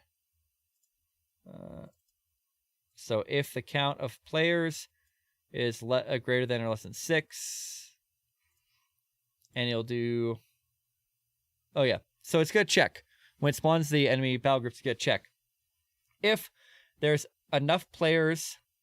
So like if the aggressivity is low, and if there's like less, like if the aggressivity is 1, so like tourist mode, then if there's less than 6 players, it'll never do a counterattack. Now ours is on 6, so if there's 1 or more players, because 6 divided by 1, it will get that. If the combat readiness is greater than or equal to 60 minus some amount of aggressivity. For us, it's going to be unlimited. If it's possible, or if it's at all that way, then it like, because 5 times 6 is 30, so I guess if it's over 30, then there's a chance it will do it. If this get Opfor cap is less than battle group cap, meaning if there's still space in the unit cap, then it will check the unit cap. If there's still space, then this would be true. And then if the FPS of the server is over 15, which we're currently running at 48, then it will check. It'll say, yep, this is true. Okay, let's spawn a battle group. So if I run this command right here, kind of fun. If I go, oh, it's enemy. Okay, or it's not enemy. It's a civilian guy driving around because we haven't actually spawned. These are once again just random patrols that are patrolling up here. Oh, I'm on the wrong. How do I? It's weird. Oh, everything was like blurred out. That was very strange. So if I go in here and hit escape, and then I could go like this, and I could run this on the server, and watch what's gonna happen. Hostile forces spotted near Camp Alon. So we just now spawned. Why can I not see that? That's really weird that I can't see those. And you can see that just spawned this battle group here. This battle group has a helicopter full of enemies. It's got some... Oh, look at... See, this is the problem. Why did it spawn so many vehicles? This is one... Oh, yeah, because we have a high... I forgot. We have a high... I changed it to where our aggressivity is even higher, but... You can see, here's how many it just spawned. Look at all these vehicles. This is one counterattack. It would just spawn, and now they're running towards... What did it say they were going towards? One of the places we captured. Was it Radio Tower? I think it was Radio Tower. That's a problem, guys. Look at how many just spawned. Look at our server just took a total crap. If I try to write it again, it's going to spawn another one. eventually, when the server cap catches up. And so, near Dicala Farm. Where's Dicala Farm?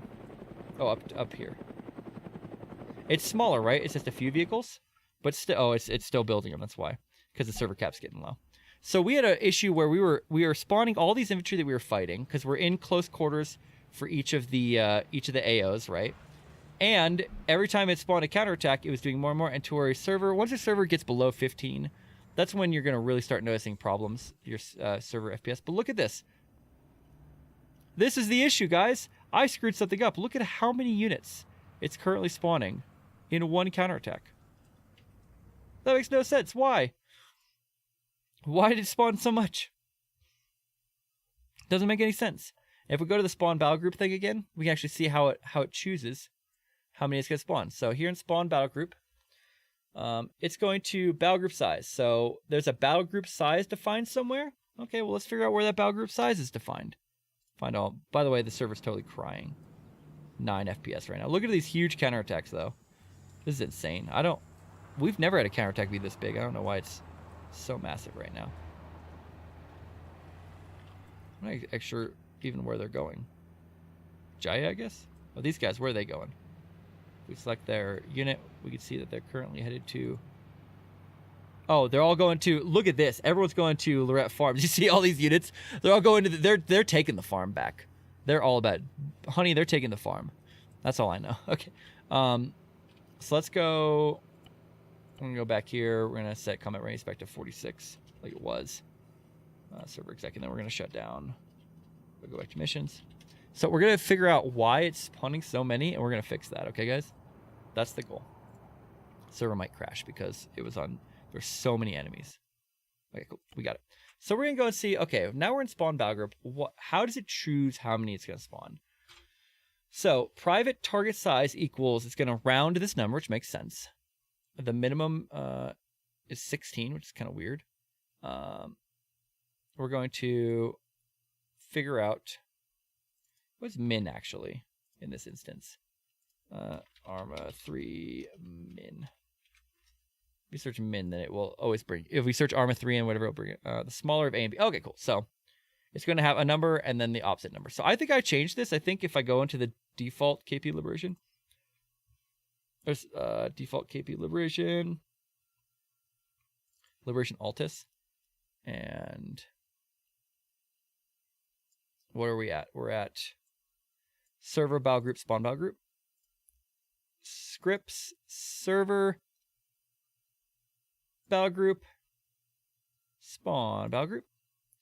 If I do this, oh no, I guess minimum is 16 already. So I guess the only thing I changed here is the combat radius, which you already saw me change. So I guess you could change, if you want the enemy battle groups to be even smaller, you can change this minimum to be here, so that it's if these factors cause it to be less than 16. Well, let's see here. So there's going to be some math. It's going to be a little bit confusing. So it's going to choose how big the battle group's going to be. The target size for this battle group is going to be, it's going to round, so it's the nearest number. Battle group size, whatever this is, right? Which I think, did we search this already? No, we did not. So let's search that. Control Shift F, find all. Battle group size right now in default KP configuration, excuse me, is going to be 8 is the default, and then it's going to have some other factors, including the same sort of thing. Battle group size, unit cap. Oops, sorry. It says do not change unless you know what you're doing. That makes sense. So this battle group size is going to be defined here by battle group size times the square root of the unit cap, which is some math, and the square root of this aggressivity. So it's just a way to slightly increase it by other things. So when we find target size, it's going to do that. It's going to say get Opfor factor. I don't know what that means. I think did we search that already? No, let's search it. What's Opfor factor? How is it modifying for Opfor factor? So get Opfor factor is, here we go. Oops. This script right here returns the Opfor factor to scaled out enemy forces. If adaptive player count is mission so this is if this parameter right here, Pulau dynamic liberation. Sorry, I got something in my eye. There we go. If this parameter here, hostile presence adapts to player count is enabled, this is how it will enable it right here. But if it's not, then it's going to, yeah, if it's not, it's going to exit with 1. Okay. So spawn battle group is battle group size, which is default to 8, and then they did some math. They're going to multiply it by the Opfor factor, which normally would lower depending upon the player account, right? And you can modify that if you want to make it to where it's not as dramatic of a thing. And then this square root of CSAT aggressivity with a minimum of 16. So the minimum for your target size is 16, but it could be bigger if this battle group size plus Opfor factor, or multiplied by Opfor factor multiplied by the square root of aggressivity thing is set up. I want to see, we saw where this comes from, but I don't know what that number is going to look like before this. So we're going to figure out where it actually is defined. So while it's this, if it's this, of course, the CSAT aggressivity is the enemy's current aggressivity. Duh. So it's that setting that we set up. So if it's currently on, it's the parameter, right? So let's go back to our parameters, mission params, go back to aggressivity, which is difficulty right here. So the values for us were on 4, so it's going to multiply by the square root of 4, so 2. So it's going to be the default battle group size multiplied by this thing multiplied by the square root of 4, which is 2. So that's going to be 16, so min 16 makes sense. Okay, so if the combat radius is greater than 70, though, then it's going to take the target size, so it's going to take this one we just defined, and it's going to, sorry, if it's less than 70, it's gonna make it smaller, so it's going to multiply it by 0.65. I think that's the same. That's the default. Hang on a second. I think that's the default number as well. I just want to see if this is, yep, default numbers. I want to see where I changed and where I didn't. Okay. And that's going to remote call this battle group on the spawn marker. Okay. So if it is, don't worry about that. So if it's infantry only, if it decides that it's going to be infantry only for whatever reason, then it's going to choose the units from these two options. If the combat readiness is less than 50, it will be a militia. If it's not less than 50, then it will be an infantry. Does that make sense? Which is kind of weird that it's set that way, but basically it's going to be a militia squad. But if you have pissed them off more, it's going to be a no kidding infantry class. It's going to adjust for infantry. It's going to create infantry groups with up to 8 units per squad. Like I said, you could change that to where this number is different if you want, and that's going to create the managed unit. Now, if it's not infantry only, it's going to be a vehicle pool, which is kind of what we were looking at.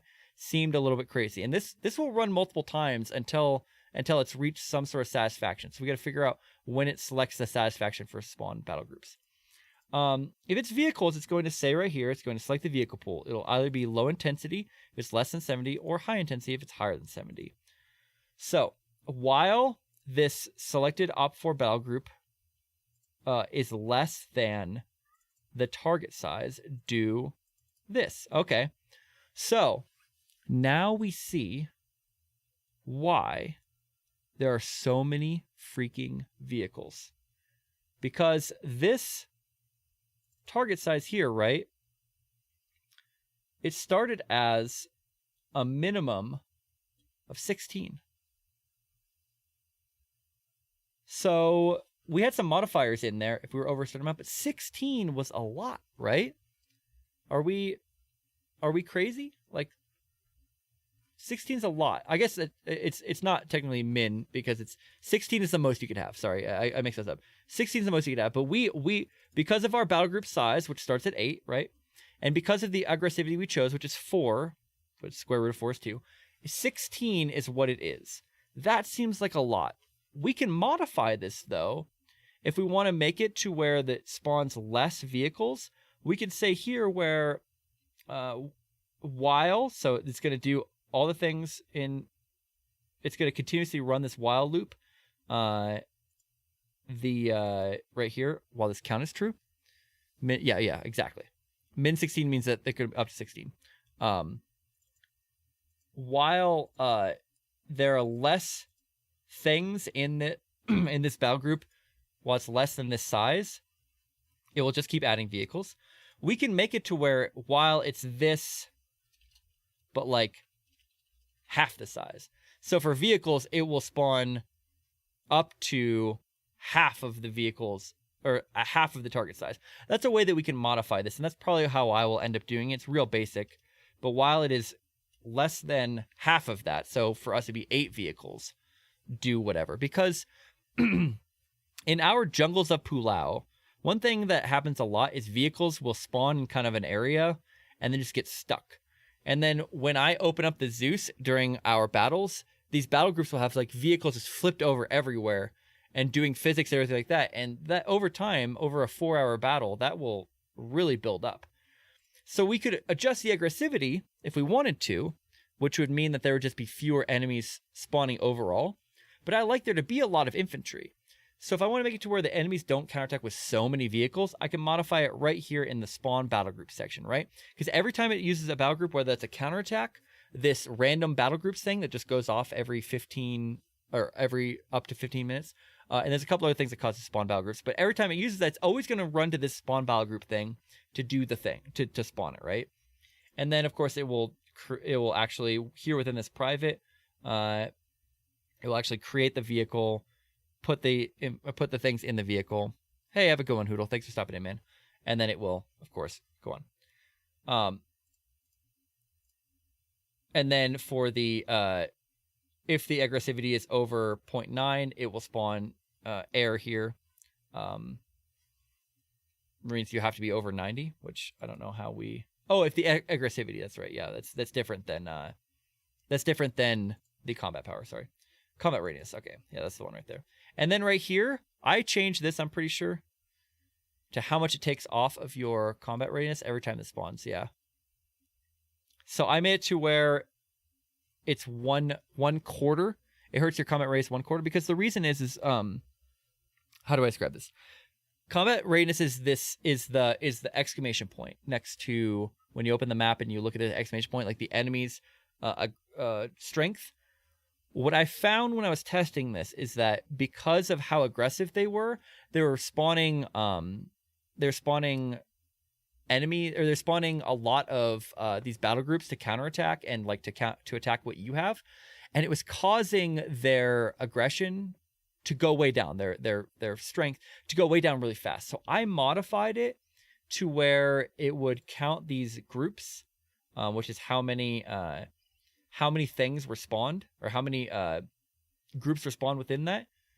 I made it to where it's divided by 4, which might be too much, which means that it will only slightly reduce their readiness every single time. I might change that to like divided by 3 or divided by 2 maybe, because in the base one, it does not divide by all. So every group you spawn is going to basically decrease your combat readiness, the rounding how many groups there are, plus a random count of up to how many groups there are. So if there are 10 groups that are there, it will go 10 plus 0 or 1 to 10 as well, and that's how much it will reduce. I don't know if that makes sense, but it's just a way so it doesn't take so much away. That's a big explanation for why I modified that there. When I said that I modified this liberation, I modified it a lot. So looking at what we can do is that we can, to try to fix some of our battle group issues that we have on the server right now, I think probably the best thing that we should do is to go to these, go to the, where it spawns the vehicle group, and make it just do smaller groups. Make it target size less, or half it. Because that way we can make sure that the infantry will still, rather than going to this target size here, where it's maximum 16, we can go here, and then it will change it to here to a minimum of 16 plus some other stuff. Rather than changing that so it affects the amount of infantry that will spawn, I'd like the same amount of infantry to spawn. I just want fewer vehicles. So I think the thing that makes the most sense here is just divide that by 2. So it will be a maximum of 16, which it's always for us going to be 16. So it's always going to be 8 there. There's probably a way that we can do it to where it does a random amount. That's probably the best way to do it. So we could probably change this to randomize it, because right now it's going to take the battle group size thing, which we defined, which is already default 8 with some modifiers, but we think it's going to be 8. And the square root of this aggressivity, which is 2. So it's always going to be 16, which is the maximum. If I lower the aggressivity, then it would make it to where less things happen overall. I don't like that. If we divide by 2, then we're always going to get 8. So what we could do is we could say less than this target size, while it's less than this target size, minus random, and we gotta look up how random works. I don't remember exactly, but I think if you put a number, it's between 0 and, we put just one number from 0 to X. You need to round it. So while it's less than that, minus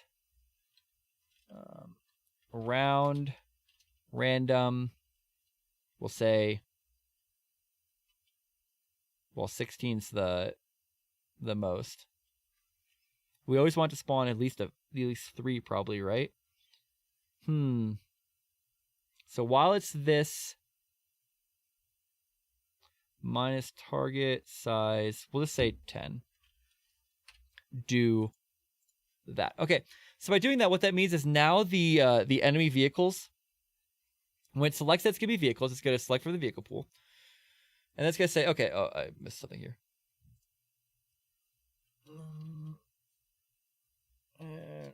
Excellent, cool. Okay, so there we go. Now we're good. Now we have it to where it's that. Oh, no, still. Watch your open and close brackets, ladies and gentlemen. Target size. Excellent, cool. So what we've done now is we've basically said, okay, that's a lot of open and close. We probably could have done this and this. Okay. So now what we're saying is when it spawns vehicles, it's going to see how many vehicles there are. And if it's less than the target size, which is defined up above, which was by default 16. And we're going to say now minus up to 10. So it might be up to 6 vehicles. Or at a minimum 6 vehicles up to 16 vehicles. Go and select a new vehicle and then spawn all of those. Maybe we could do even more. Maybe we go 12. I think that sounds good. So we're going to save this. And then we're going to go into back, disconnect, editor, Pulau.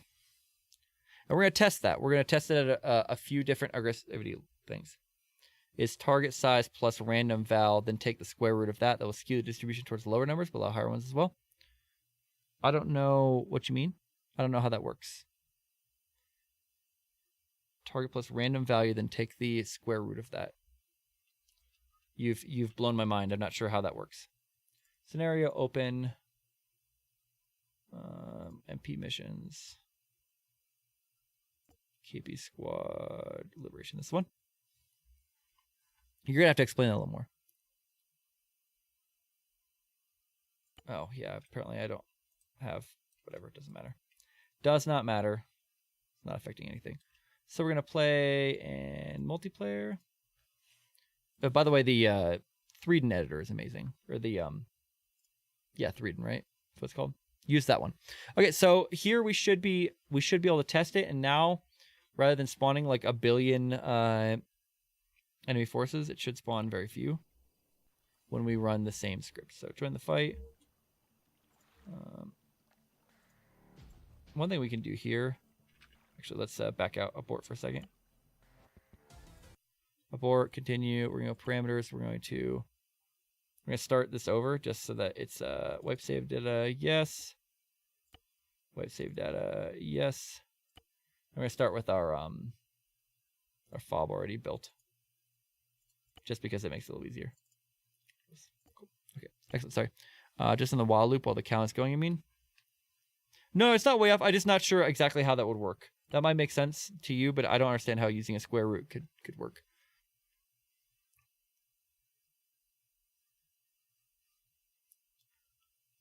Okay. Cool. So now we should have a... Oh, it's going to take a second to build. Sorry. Where's our fob located at, guys? Fob alpha is on this beach. Okay, cool. So we'll spawn at fob alpha. Why not?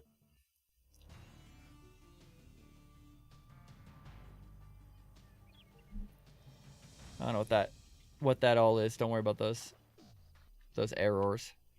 Okay, so we're going to make the combat readiness. Let's try it at 30. Okay. Global exec. I'll change that. Excellent. And then we're going to go to spawn this battle group. Near Moniette Airfield. Oh, it doesn't like that random. 1 element provided, 3 expected. Oh, that's right, because I put it in the... That's right. This is why you test, guys. You have to put it in... if you put it in parentheses, it thinks it's going to be something different. So random 12. So that... I have no idea what that even did. Oh, here's the... No, that's the radio tower. Here's the defenders. Where did spawn that at? What crash? It doesn't matter. That's why we can't find any attackers. So we're going to have to abort. Yes. Continue. Parameters. Make sure this is the wipe saved as off. Okay. Cool. Otherwise, it'll start me all over again. I'll create a new fob.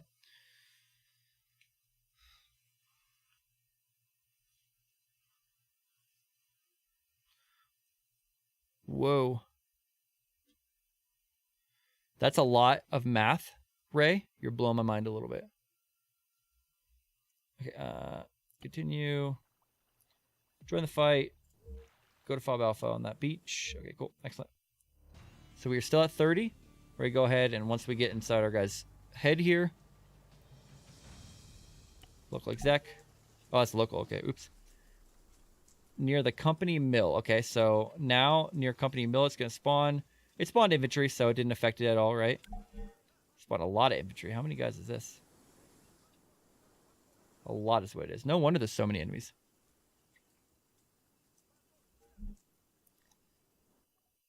So, and then they're going to, well, they're going to attack the fob, right? Because they don't have anywhere else to attack. Because that's how it works. It spawns a battle group, and then it sends the battle group towards a target. Normally, it will be a radio tower if they don't have any stuff that they can attack within the radio towers they control. If they do control radio towers, it'll be your sort of nearest objective to the radio tower. And there's a pretty cool way that they figure that out. But as is, they say, oh, we have nothing else to attack. We're just going to attack the fob. So they are attacking the fob there. We're going to go ahead and delete them because we defeated them. We're going to try to run it again.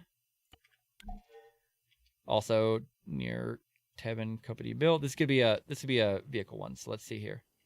1 vehicle, 2 vehicle.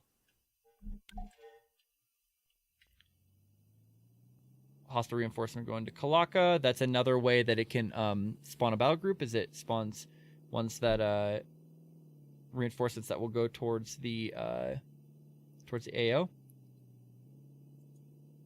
Make sure that I'm not missing any. So this just spawned 2 vehicles. So apparently my math is a little bit off. Not much of a battle group there. No. What you said is cool. Look at they already are running into each other. This is why we have so many issues. If we run it again, and that took away, by the way, just 2%, right? Because there's only 2 vehicles. So just 2 vehicles, not very much. How about we do it again? Moniette Company North, okay. Or North Moniette Company, where's that at?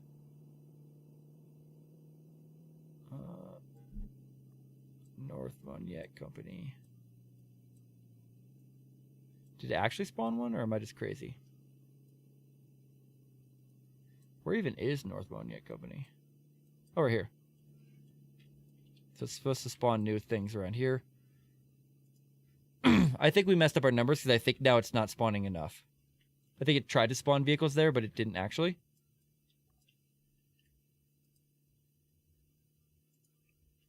Yeah. Tab on company mill. Delete. Oh, it might not be able to spawn it. We might be at our max too. It might be. Should be though. Yeah, see, so it spawned 1 there. So I think that the numbers we have are way too aggressive.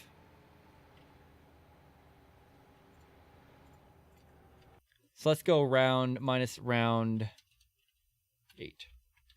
Okay. So this one is one that we could actually modify, and then when we do it now, it will immediately take the changes. So the heritage site, what are we gonna get? Bunch of infantry.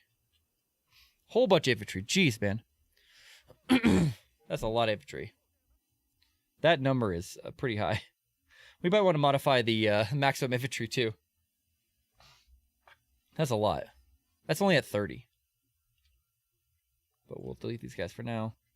So this is what it is we're stimulating it to spawn these guys so that we can then see a bunch more infantry. Try again. Leora. What are we getting?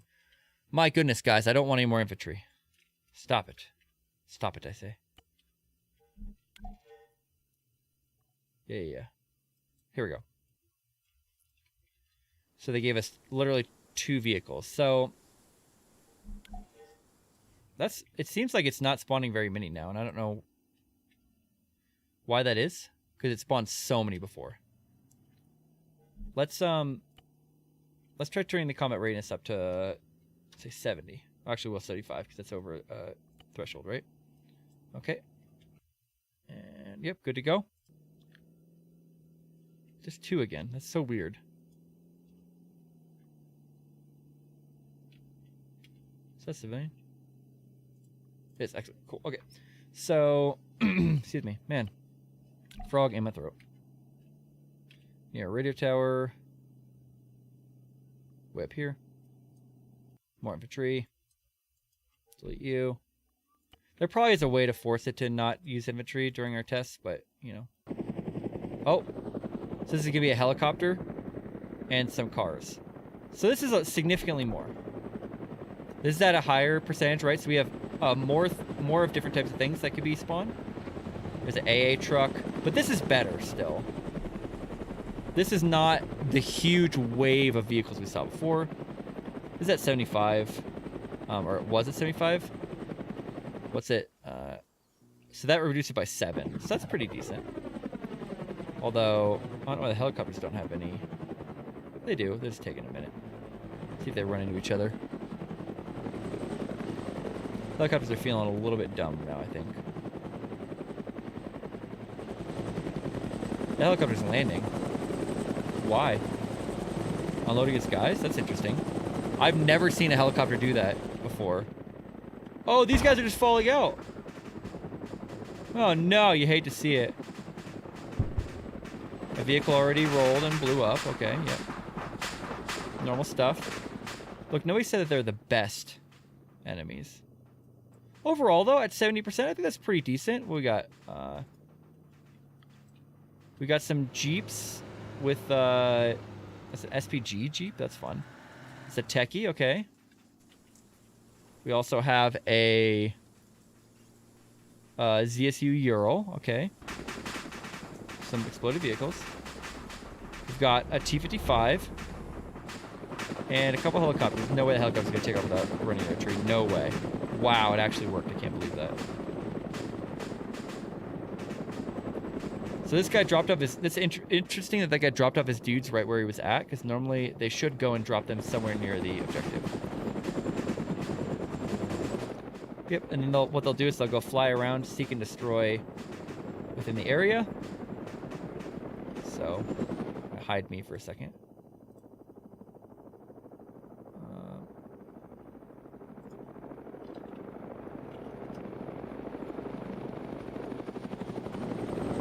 It's hidden now, they can't see me. And they'll fly around for a little bit. But that's what they do, is they go, because I added them as a certain type, they'll fly around, and these guys have a gun on either side, so they're not too dangerous, but they're a little bit dangerous. it's nothing too difficult.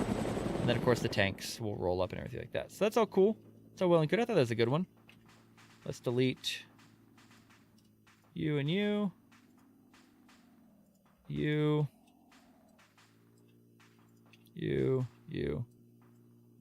All these exploded guys. Okay. That was a decent one.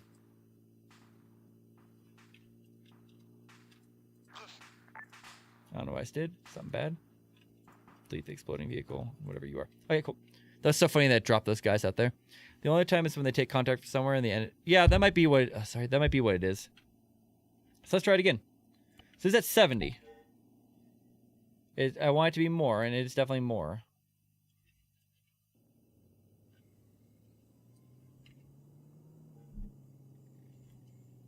It appears as though we've gotten nothing this time.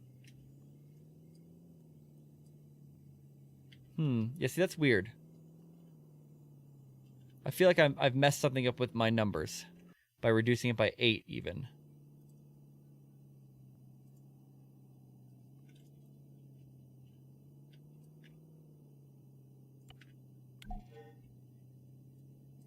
See, once again, it made everything harder to see. I don't know why. Okay. So I think 8 might still be too high.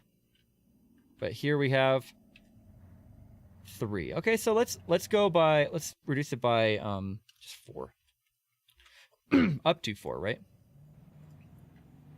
This is a lot of what I did to get to where we're at now. What we have now is just by, you know, going through and saying, like, why is everything... See, I've never seen this error. It's like we're on a different thing, but... Weird. Anyway. Okay, so let's try it again. Server exec. Near a radio tower down south. Oh, right here. Did we save our change here? Yep. Just a bunch of infantry. Sounds good, Ray. Thanks for stopping in, man. I'm going to call it here. Call it quit. Oh, man, we're going for 2 hours now. So the amount of infantry is probably still too much. There are 1, 2, 3, 4, 5, 6, 7, 8. So it's 8 per, right? Yeah, we just saw that before. It's like they want to do 8 per infantry. So we can make it to where it's more infantry per squad, which won't adjust that too much. Is this default? Target size times 4? I bet it's not. I bet I changed that. No, it's default.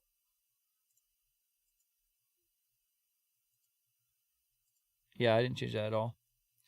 We change it to where it's more infantry per 1 squad, which might be a better idea, or might be more smaller squads. I think probably more infantry per squad might be a better idea. And then change that times 4 to be maybe times 3. I like a lot of infantry, but that's a lot of infantry. I mean, that's 1, 2, 3, 4, 5. That's 40 infantry. They just spawned in 1 battle group to go against. So that seems, and you notice that past the first one, they're not even getting a objective. That's interesting. That's really interesting. They're not getting an objective. Wonder why that's happening. Spawn marker, create manage unit, spawn battle group AI. Let's look at this. I don't even know what this is. This is an issue I ran into before where it would spawn all these infantry, but they wouldn't actually go anywhere. What's this do? Okay. If group is nil, exit with nothing. If it's reset battle group AI, then reset battle group AI. Okay, sleep, random. So, what is group?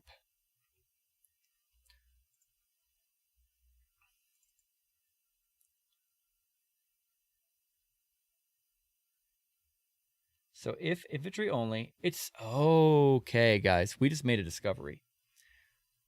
So let's delete these guys first. I never saw that this was possible, but it makes sense. Create infantry groups up to 8 per squad. I think that's an issue in default. I don't know. From I to whatever, target size, yada, yada, yada, -1, do. So this open and close bracket right here, okay, is where it creates the group that has the enemy infantry in it. And then it labels it as group. But you notice that the actual, where it tells it where to go is outside the spot where it's making the group.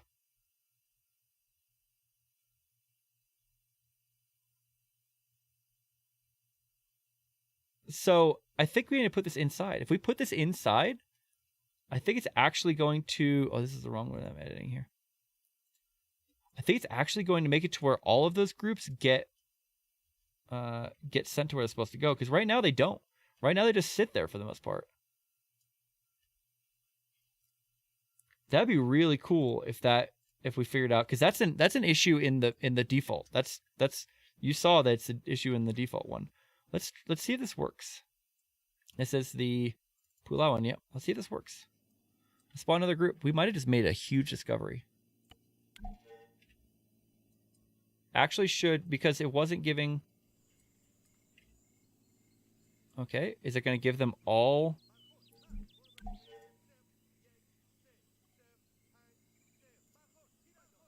No, it looks like just one though. Just ran the one time. Why? Why is it just running once? I don't understand. Oh, sorry. My goodness.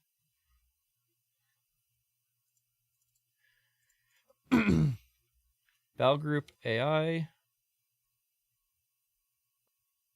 Get. Yeah, so there's all these other groups here. And they're just not getting told to go anywhere. This is an issue we run into when we're playing this. Okay. Well, we're going to fix this issue, and then we're going to go to bed because it's getting pretty late now. It's 11 o'clock here. My goodness.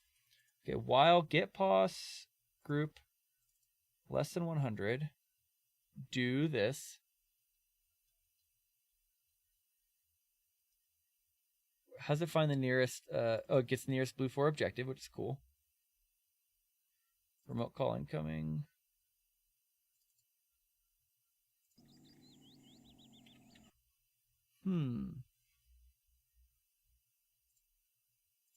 Gives them a movement to obj pos, which equals remote call. What's this remote call incoming? Oh no, it's defined here. Okay, that's where they're going to attack. I feel like it's supposed to be trying to spawn everyone into one group, but for some reason it's only giving the AI to one of them, which is a problem.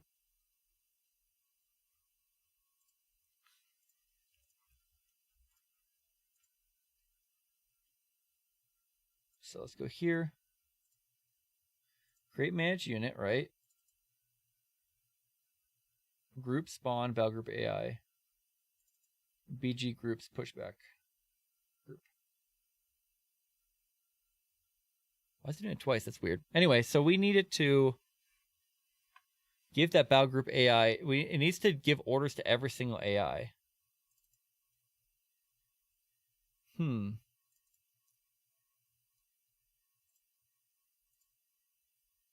Create infantry group. Okay. The group is set here. Create managed unit. Let's see if that is affecting something. Oops, can't do the full thing. We gotta go.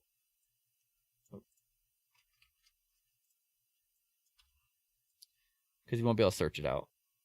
It's under functions, create managed unit, create managed unit. There we go. Cool. Excellent. So type of unit, spawn, group, placement. Yeah, no, it just creates the units. Creates a temp group to join it. It's going to create the unit. It's going to do something with kill manager. It's going to set its rank. Join it to the correct side. Join silent group, delete group, temp group. And then it brings the unit back. And that's create manage unit, right? So if infantry, get the classes. Target size equals the minimum of 12 up to, that amount. Create infantry groups with 8 units per squad. So private group, it's going to create a default group to start with. For I from 0 to target size -1, do this. So within this for loop, it's going to spawn all of It's going to BG groups. What is BG groups for, though? It's just for counting the rateness. Okay. It's going to create a group.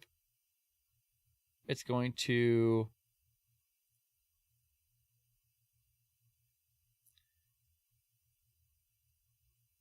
create a group, side enemy equals true, and it's going to create a single unit to join that group. That's why I can't give it AI. If I is greater than 0 and I is divisible by, it's not divisible by 8, or what the remainder 8. So if you take 8 off of it, it's not equal to 0. Then do that. So it creates 8 units per squad. We saw that. Wherever the squad is that's attacking us, it's probably good to get this soon. It's making 8 units per squad. It's splitting into different squads, but why is only one squad? Right? That's 8 units. Why is only one squad getting the battlefield AI? That's the part I don't understand. For this, it's going to continuously do this. And create managed unit is just a single, creates a single unit, right? Yep. Okay. And then battle group AI gets the leader. Yeah, it gets a group, it gets that leader, and then gives it some AI. Anyway, sorry, I'm going a long time, guys. It's pretty late. I was gonna fix this. I thought it was real simple. We're gonna have a big opening.